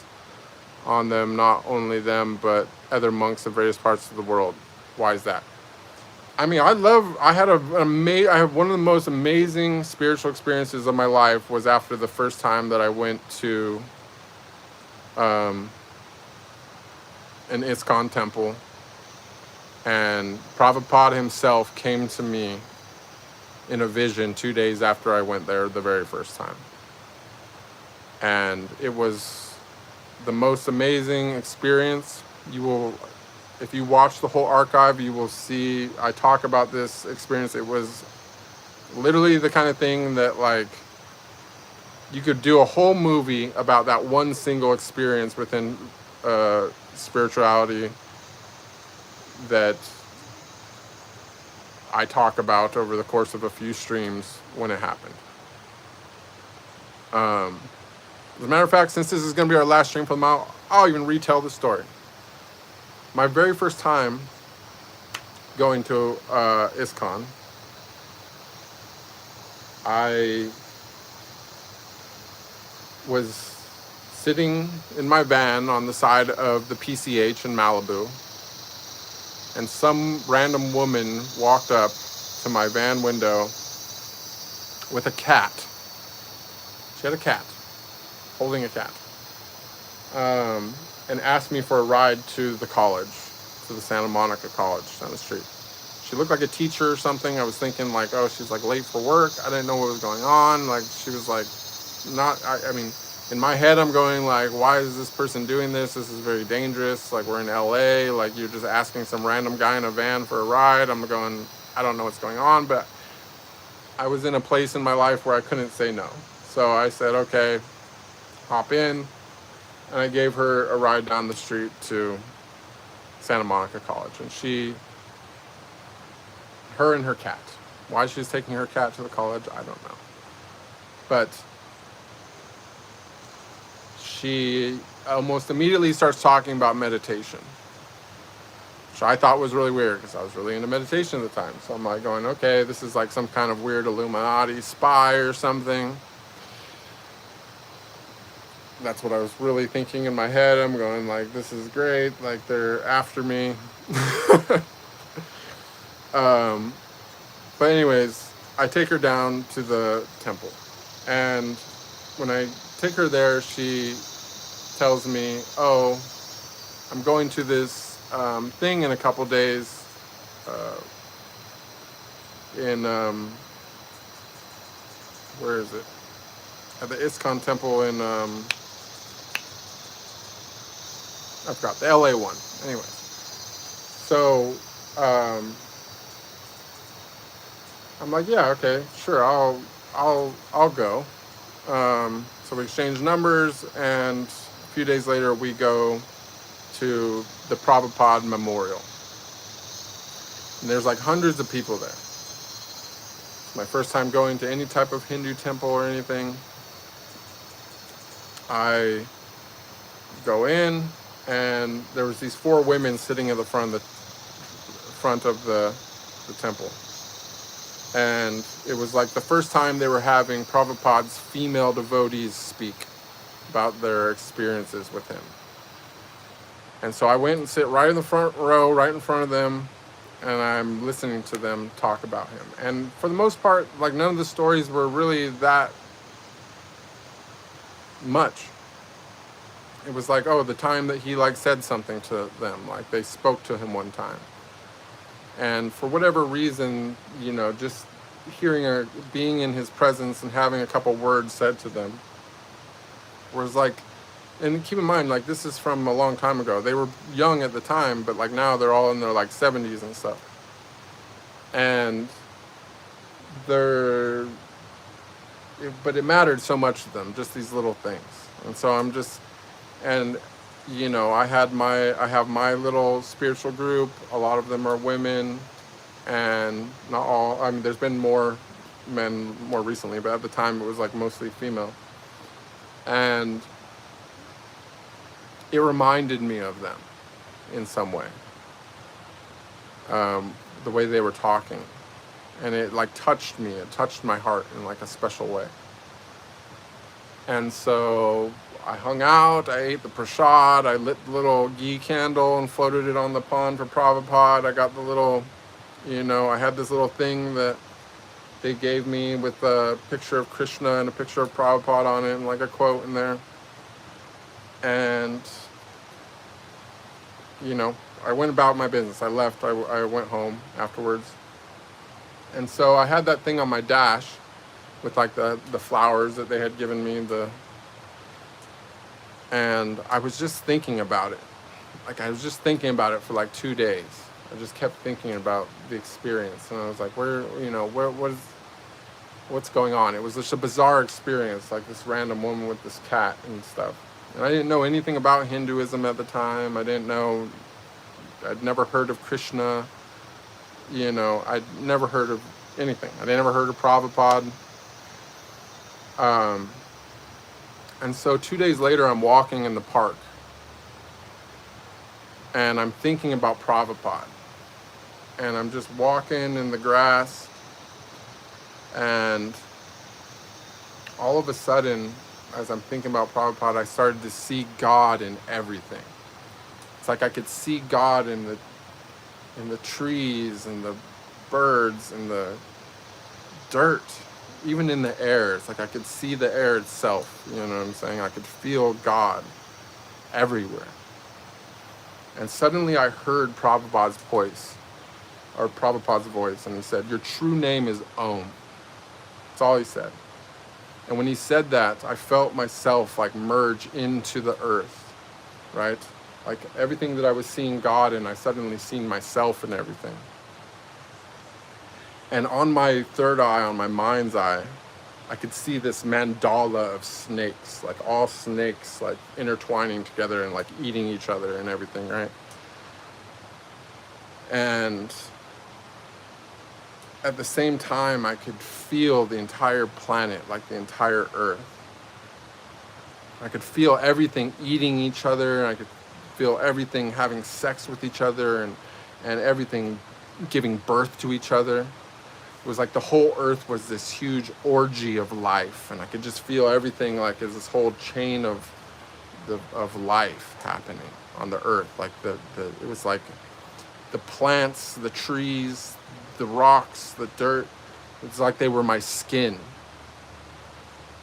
and it was just this big orgy. And it would, with this mandala of snakes, you would think it would be like a scary experience and all these things eating each other, and so it would be a scary experience, but it was more like erotic. It was like this erotic experience.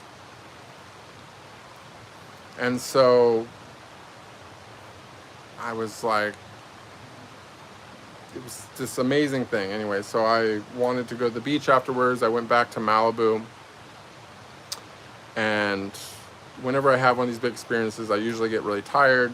I fell asleep, and I woke up the next day, and I was still in it. I could still feel this rapture of being one with everything. And at that moment, I go, this is it. Like, this must be enlightenment. I had never had an experience, went to sleep, and then woke up the next day and still been in it. So I went down to the beach in the morning, and I'm walking up and down the beach, just looking at everything, just going, oh my God, it's so beautiful. And as I'm looking at it, and I'm just like overcome with the beauty of the earth, of the ocean. I'm looking out at the ocean, and suddenly I had a memory of something, but a memory of something I had never experienced, I'd never heard before. And that memory was Shakti. I looked at the ocean, and I said, it's Shakti, it's my Shakti. And I'd never even heard these words before, but it was just like I knew it in my soul. And I just started crying because it was as close as I could get. I was standing on the earth itself, looking at the ocean. It was touching my feet. And that was as close as I could get to my Shakti. And I was just overcome with not just sadness, but just absolute despair. I had never experienced despair on this level. Like the only thing ever that I had ever experienced with despair close to us was like when my best friends died.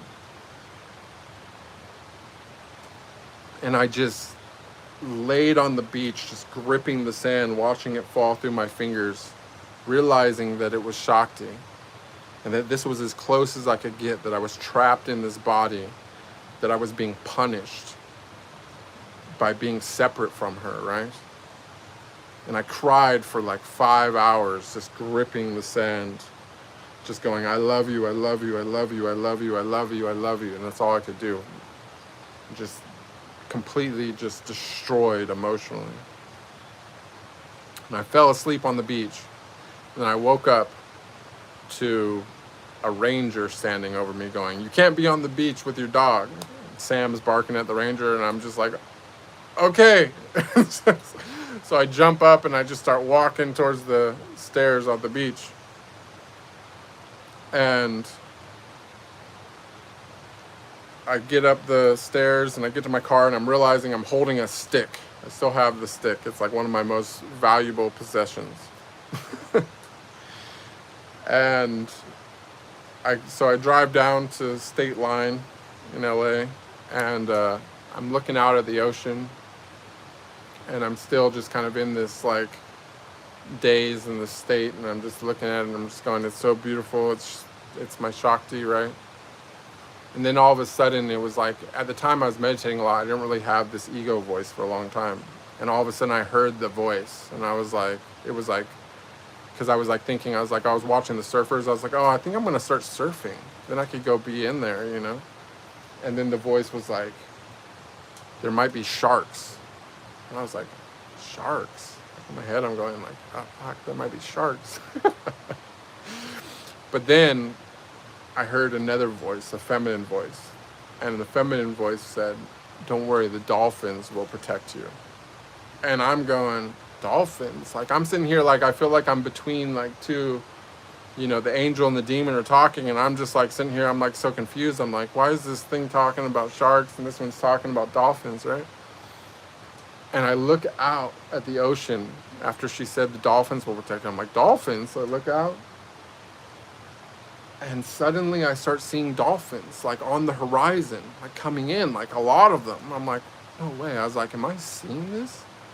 I was like, is this what it is? It's like, you can just see whatever you want? I'm thinking it's a hallucination or something. Like, there's dolphins out there. And so I'm going, I was like, I think I can communicate with these dolphins. I'm like, come closer. With my mind, I said that to the dolphins. And they did. All of a sudden, dolphins start coming from like every direction in towards the beach, right? And I'm going, no way. And the dolphins start jumping directly centered on my vision outside my window. They start jumping up and down in a single file line, one dolphin at a time, and like waving their tail straight in the air at me. Like each dolphin would jump up and then boom, tail straight up, like they were saluting me with their tails. And I'm going, okay, I lost my shit. Like, I'm going, this is crazy. There's no way this is really happening. And then all the surfers that I was watching seen the dolphins too, and they all turn around and start pointing at the dolphins. And then it's just me sitting in my van right there on the edge of the beach, and a bunch of surfers sitting on their surfboards, all pointing and like watching these dolphins jump out of the water in a single file line, waving their tail one at a time at me. And that was like the moment when, at that moment I go, like in my mind I'm going, I just realized the Tao. That's what I thought. And like I felt this after having so much despair for the whole day over me after this whole Shakti experience. I felt peace come over me, like a warm peace just wash over my entire body. And it was a peace like I never felt before. It was like a peace to the core, to the soul. And when I felt this peace come over me, I closed my eyes and I just put my hands together like this. And I felt this rush of energy just go all the way, like not even just up and down my spine, but through my entire body and out the top of my head. And on the back of my vision, I could see a double helix of gold energy. It was just like a bar of light. And I used to always, when I would meditate, I would see like a flat, like gold energy, like mandala thing when I would meditate, and I could turn it and I could make it spin opposite directions and stuff, and that's like something I used to meditate on, like spiritually or like visually in my mind as like a distraction from thoughts and stuff. But at this moment, when I put my hands together, I could, it was like a full bar, like a column of gold light, like a double helix spinning around each other. And I could feel it rushing through my entire body, like through the top. Sorry guys, I hope we didn't lose the connection there for a second. And for weeks after that, anytime I put my hands together, I could see this bar of gold light. And I could feel it just all of a sudden ignite down my entire spine. And it was weird because like I suddenly like knew yoga. Like I had never practiced yoga in my life. And you know, I definitely, you know, I'd been to maybe 2 yoga classes in my life, and suddenly like the very next day I'm like my balance is mega improved. My left, I could, you know, I could stand in tree pose for hours. I could, suddenly I'm like doing like the most, like the next day I went down to the beach and I did the craziest like yoga flows that I don't even know where they came from in my mind until my body was broken. I couldn't even walk the next day. It's like my hands became stronger, my coordination and my whole left side increased. It was amazing. And so I don't know what other people's experience, to go back to your original question, Anonymous, like I don't know what other people's experience has been, you know, through bhakti yoga. Like I wasn't, you know, practicing it. I had just went to the temple one time, but like Prabhupada is a true ascended master. And that's what happened to me the very first time I went to the temple. So regarding other monks and things like that, it all ties back into exactly what I'm trying to tell you guys about the path. Like I've been essentially all these streams, this last 190 streams, has been the creation of the neo-ascetic lifestyle. That's a word that I came up with. I never heard it anywhere else. That is essentially what I've realized that is the path that I'm creating for people. Other people cannot follow my path in life. They cannot recreate my life. Like I said, I've been to prison. I was in the industry. You know, I was a gambler. You know, I predicted the pandemic, like all this stuff, like made a bunch, lost a bunch, not just once, but probably 20 times in my life. Like, you can't live my life, right? But after that initial spark happened, just from chanting the Om, I dropped everything and started following my intuition. And my intuition led me down a path that took me rapidly through all the chakras until they merged in my head. Now, what it will take to go from here to here, again, I don't know. I feel that it's the same thing that took me from, you know what I'm saying, here to down and back up again and back down again. Because I opened from the top down. Like the very first experience, it's like all the chakras opened. It came in through the back of my head. But then after that, it like processed downwards and then back up again in the same pattern. You know, but like one stage at a time. So through this process, I created what I call the neo-ascetic lifestyle, which is not really creating anything at all because it's been known for forever. You know what I'm saying? Like, not just Bhagavad Gita, but like, you know, the Bible and all, you know, a lot of the, you know, I'm pretty sure Islam, like all these religions that are like the Abrahamic religions where you got to worship and all that. These are all the path of surrender. And the path of surrender is really powerful, right? But to fully surrender, is to give up everything, not just give up the thought that you are in control, right? Not to just surrender to God or whatever your word for God is in your language, but to release everything. And that's asceticism. And so while the normal way is to go into the woods or go into a cave or go into a monastery, we can also create that cave, we can create that monastery within ourselves, within the modern world as well. And not only is it just effective, it might be more effective because it's harder. It's a more difficult way of going about it. Because it's easy to be a monk in a cave. It's easy to be a monk in the forest, right? It's easy to be a monk in a monastery where no one talks, right? It's easy to be spiritual when you're just meditating all the time and you're essentially falling back into some lower things. You're being lustful, you're being gluttonous in a sense. You know what I'm saying? You're being greedy.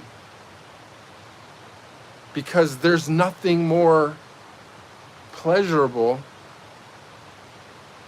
right, than the experience of the divine. There's nothing more rapturous than the experience of the divine. And so if you push everything away and you're just focused on that all the time, it's easy to be a monk. It's easy to be a monk in the temple. It might be hard to get started because you have to fight the ego, but once this moment that you gain power over that ego, it becomes not only easy, but it's the best thing ever, right? But as I mentioned before, it's holding that frequency while being part of everything else that's hard.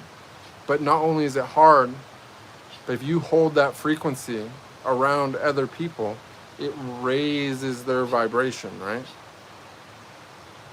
So if you're spending time around other spiritual people, and if some of those people are very advanced, like say at a temple or something, it's going to raise your vibration, right? But it's not because of you, it's because of the other people there that are holding that frequency for you, right? That are making you uncomfortable. Your subconscious mind is uncomfortable with their energy because it can't match their energy. And so what does your body eventually do? In the same way that you gasp for breath when you blow out all your air and you try to hold your air out and suddenly you come out, you know what I'm saying? Your body has reflexes. You know, if you try to fall on your face, you can't do it. Your hands will go out and catch yourself. It's hard to do a trust fall. And the same thing happens energetically. If you're around really high vibrational people and they're able to hold their frequency and you don't have the distractions and the low frequency stuff pulling you back down, your body naturally comes up, naturally tries to match their level so that it can resonate instead of dissonate. So this is why monasteries and monks and so on and so forth, you know, these intense spiritual places work. But what I'm trying to do is to show how we can do that here too, you know. So that was a great question. Thank you, Anonymous. I hope the story was good and not too crazy.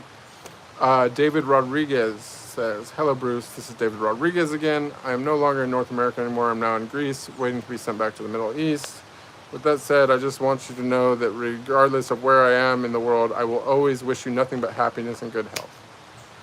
And he says, no, the Middle East is not where I'm from. I'm going to the Middle East for professional reasons. Well, David, I wish you as much peace and happiness as you can have in your precarious situation, and I hope that I wish you safety as well. And sorry about what you're going through, but keep in mind that everything happens for a reason. And right now you are being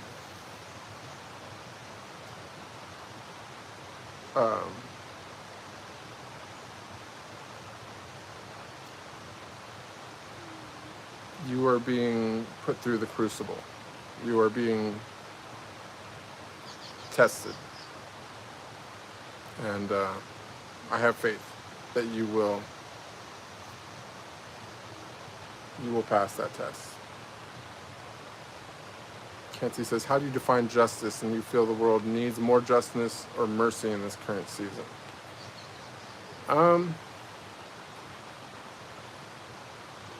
mean, there's balance in everything.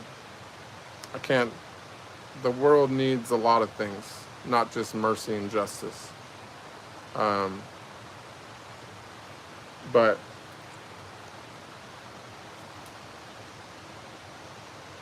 opinions, talking about shit,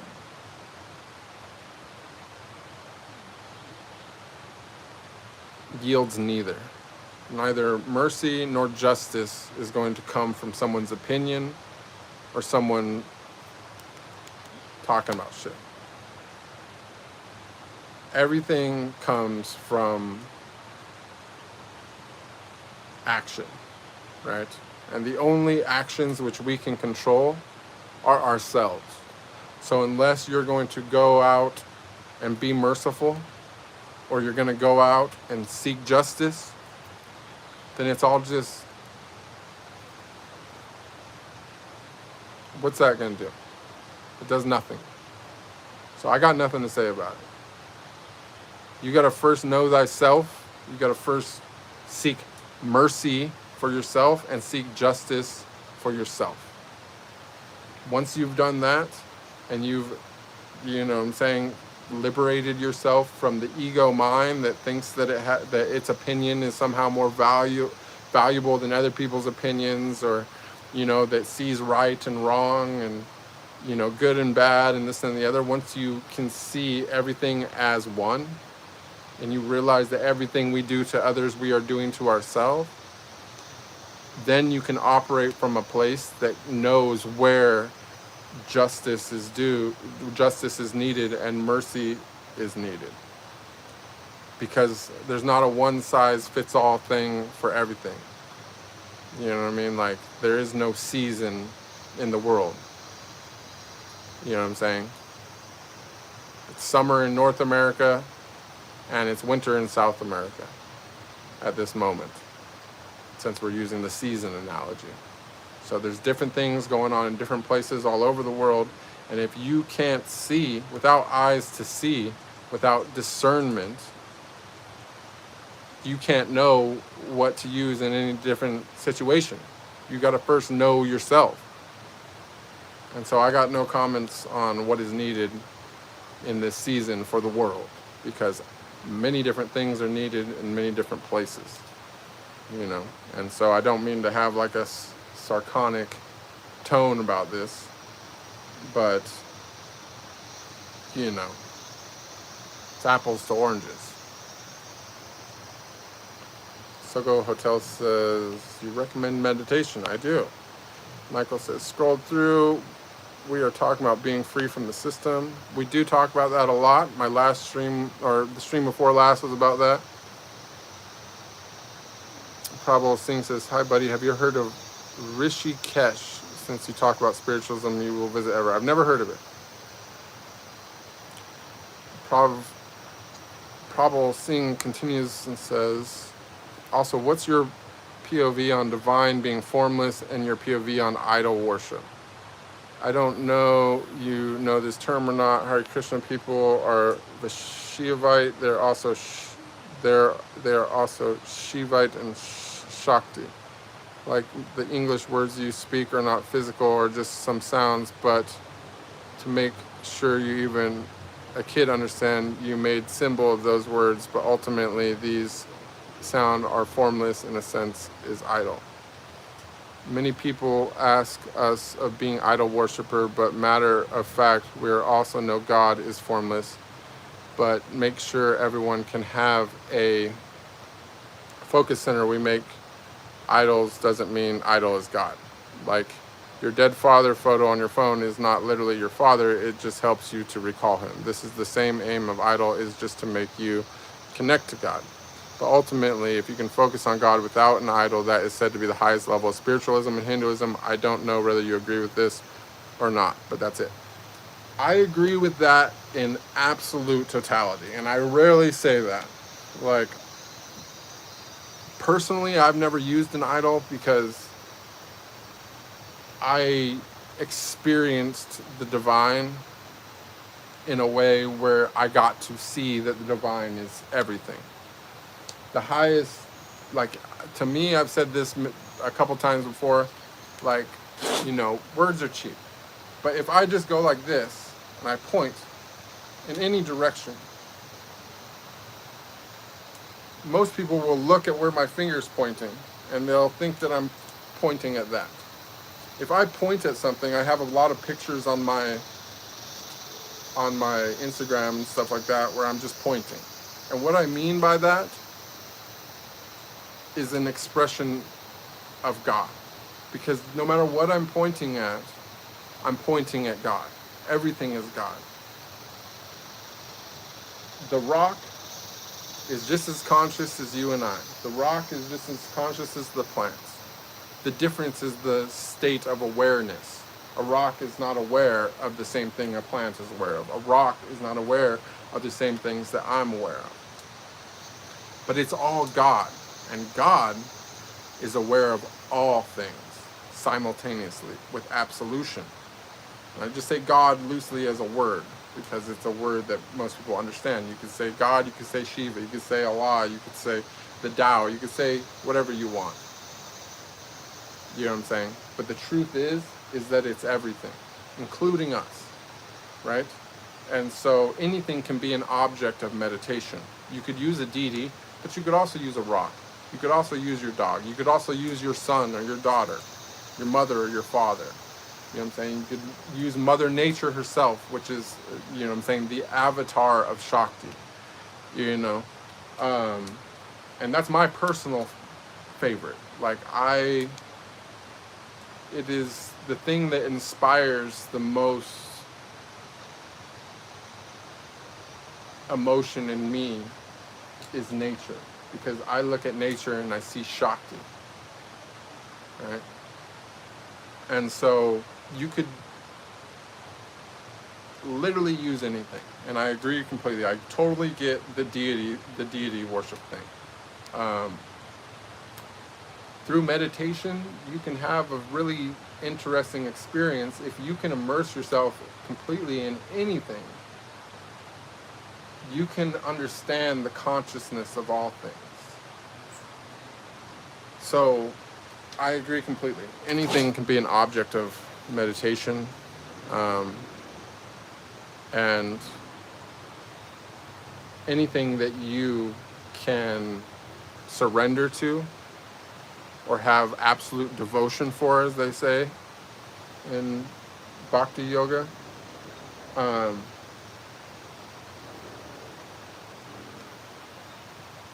can give you that insight.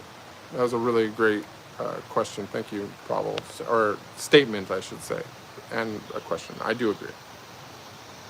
You guys, I'm down to 18% battery, so I'm going to speed through the chat and look for anything that I can.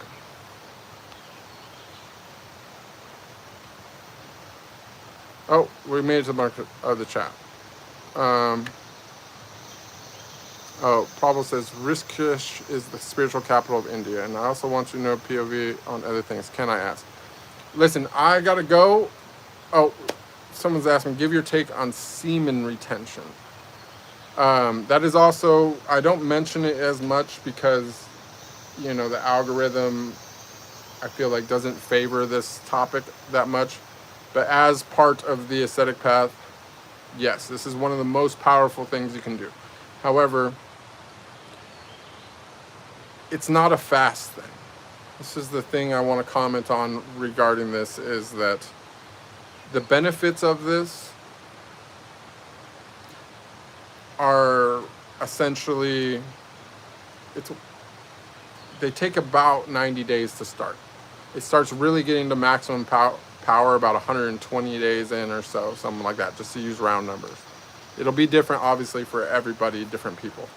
For me, it worked a little faster because of my past. I, went through a chapter of my life where I was having to build a lot of sexual energy really fast. Now, that being said,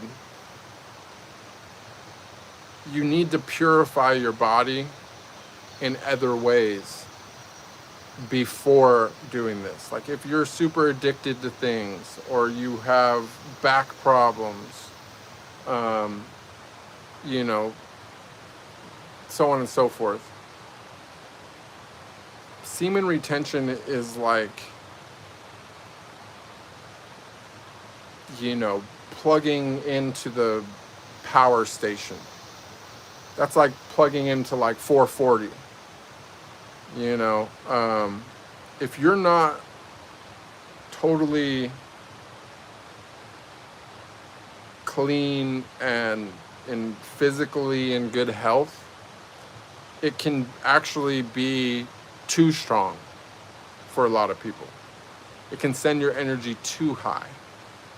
And you need to prepare the system. Like in yoga, for example, most people think of yoga as like, asana, like doing the exercise, the stretches, this, that, and the other. And this is just really like one of, I think there's like 8 aspects to yoga. I could be wrong about that.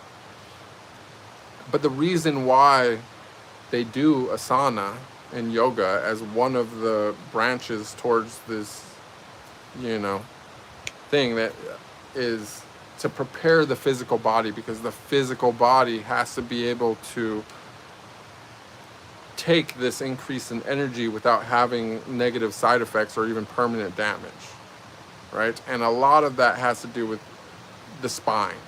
The spine needs to be straightened out, right? And if the spine is not built up in a way that can handle it, something like semen retention can cause a lot of pain, discomfort. It can bring things to the surface that you weren't aware of before. So it's extremely, extremely, extremely powerful, but you need to purify your body. You need to be in good shape. You need to like get yourself dialed in for it first, right? And so I don't always talk about it or recommend it straight away as the first thing, because it's one of the more powerful things. Like when we're talking about Kundalini energy and having a Kundalini awakening, right? Sexual energy is really the main driver of that, right? Clearing the spine so that the energy can flow the spine, and then building up that sexual energy so that it has the power to go all the way up and into the brain, right? But the thing about a Kundalini awakening is that it's an initiation. Once it happens, you cannot unhappen it. You know what I'm saying? It's going to trigger something in your mind that is going to be, or in your body that's going to be akin to like puberty. You know what I'm saying? Like if you start going through puberty and then you take puberty blockers or something, you're then going to start having problems, right? You're not going to develop properly. You're going to develop in some kind of weird way. This is the same thing with Kundalini awakening. You wake up your brain in a way that it then all of a sudden your whole body starts changing. Your whole nervous system starts changing, right? And you've got to finish that process once it starts. So semen retention can be dangerous in the sense of it can definitely lead to Kundalini awakening. And if you're not ready for Kundalini awakening, if you got a job and you got kids and you got responsibilities and you got all this stuff and you can't take the time to sit in silence, to meditate, to fast, to eat super clean, you're still doing drugs, or you're still drinking coffee, you're still drinking alcohol or smoking or whatever you're doing, right? while you're going through this process might not unfold properly. So it is very powerful, but it's kind of an advanced thing, and it's also not an instantaneous thing. Okay, yeah, you might feel something right away, but it's nothing compared to what's coming in 3 to 6 months. After 3 to 6 months of that, now it's like serious, right? And then there's even more serious levels of it where you can learn to control that or build that energy even faster. And I'm not even going to go in there. I've talked about it a lot in the past. If you guys want to go watch the whole archive, you can get that information. I shouldn't be talking about it because some people will do it without being ready for it and they'll hurt themselves, so I'm not going to really talk about it. But you can also use that energy to build it up even faster. And that's definitely one of the very strongest things. That's why in almost every monastic religion of every kind, celibacy is usually like a big part of it, especially for the beginners or the initiates or the, you know what I'm saying, like the people starting out, because this is what initiates the process. So, but the initiation is not something that you're like, oh, I'll initiate and I'll stop and I'll come back and do it later and we'll finish it. No. Once you initiate, you got to finish it. Otherwise, you might go whoop, cuckoo or even hurt yourself or possibly even die. So, it's definitely something to be careful with. You're playing with gasoline and fire at that point. Prabhupada Singh continuing analysis is also, do you know the meaning of brahmacharya? I think this would be most best word for a person like you who's deep into spiritualism. I do not know this word either. I picked up words along the way, probably of Sanskrit and stuff, because in English we don't have words for a lot of these things. And so through my experiences, I learned the words that I do know just from reverse engineering my own experiences of something would happen to me. First off, I'm going, okay, am I going crazy? Is this happening? Like, what's going on? And then it always kind of leads me back to yoga, because the science of yoga is honestly probably the best for explaining these things. I feel like Neidan in Taoism also has a lot of good explanations for things, but they tend to put stuff into terminology that makes it harder to understand, so that people don't understand it, that aren't ready for it. So I feel that yoga is the science of spiritual mysticism, which is the most forthcoming with information about how to make it happen. And it also, if you properly follow yoga, I feel that it tries to put it forth in a way that is really slow, so that almost anyone could follow this science without hurting themselves. Now, I was not that guy. I just kind of did everything the craziest, most dangerous way possible, and nothing too bad happened to me in the long run, though I did experience a lot of things during the process, but I survived. Prabhupada Singh says, in Vedas, there's 4 stages of life. Stage 1 from birth to 25, gain knowledge only, and at this time you can't be sexually attracted much. That's brahmacharya. Stage 2 is marriage and complete focus on your marriage life and children, etc. Stage 3 is to leave your home, wife, children, house, all live in solidarity to search for the ultimate. That's what used to happen in ancient India, but not by all, but by many. And stage 4 is death and reincarnation.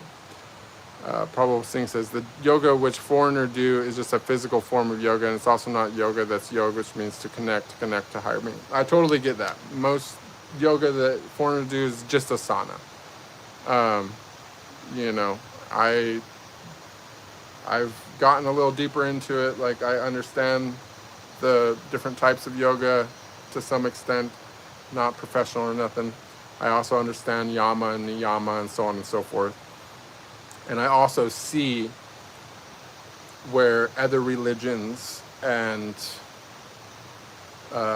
esoteric systems and mysticisms have similar concepts, though I don't think any of them are actually as complete and as in-depth as yoga itself. And in fact, yoga and Hinduism being the oldest of the common religions on the planet today, I also see, like, for example, like whereas the New Testament of the Bible almost to me looks like a rebranding of Bhagavad Gita, for example. And so it's kind of my suspicion that a lot of the mainstream religions and stuff are actually rebrands and so on and so forth from, you know, this Hindu thought. But that's a really controversial thing to say, and I don't talk about that much, but that is my conclusion. Not conclusion, but my assertion. Anyways, you guys, thank you so much. We made it to the bottom of the chat. I'm at 12% battery. This was a good stream. Last reminder, watch the whole archive. Get up to speed. If you do watch the whole archive, you're welcome to send me a message directly on Telegram, on Instagram, on whatever. I try to do my best to answer messages if they're about these kind of topics. I am going to be taking a break from the phone for a little while. So if I don't respond right away, don't think that it means that I'm never going to respond. Turn on your notifications. If I do some meditations here on the phone and we try to connect and so on and so forth, I'm not going to advertise them ahead of time. You will have to have notifications on YouTube to get those, and I'm not going to save them to the archive. So you will not be able to watch those afterwards. You will have to partake in them live. Okay? So I love you all very much in an unconditional and all-encompassing manner, which I cannot fully explain in words. And until next time, peace.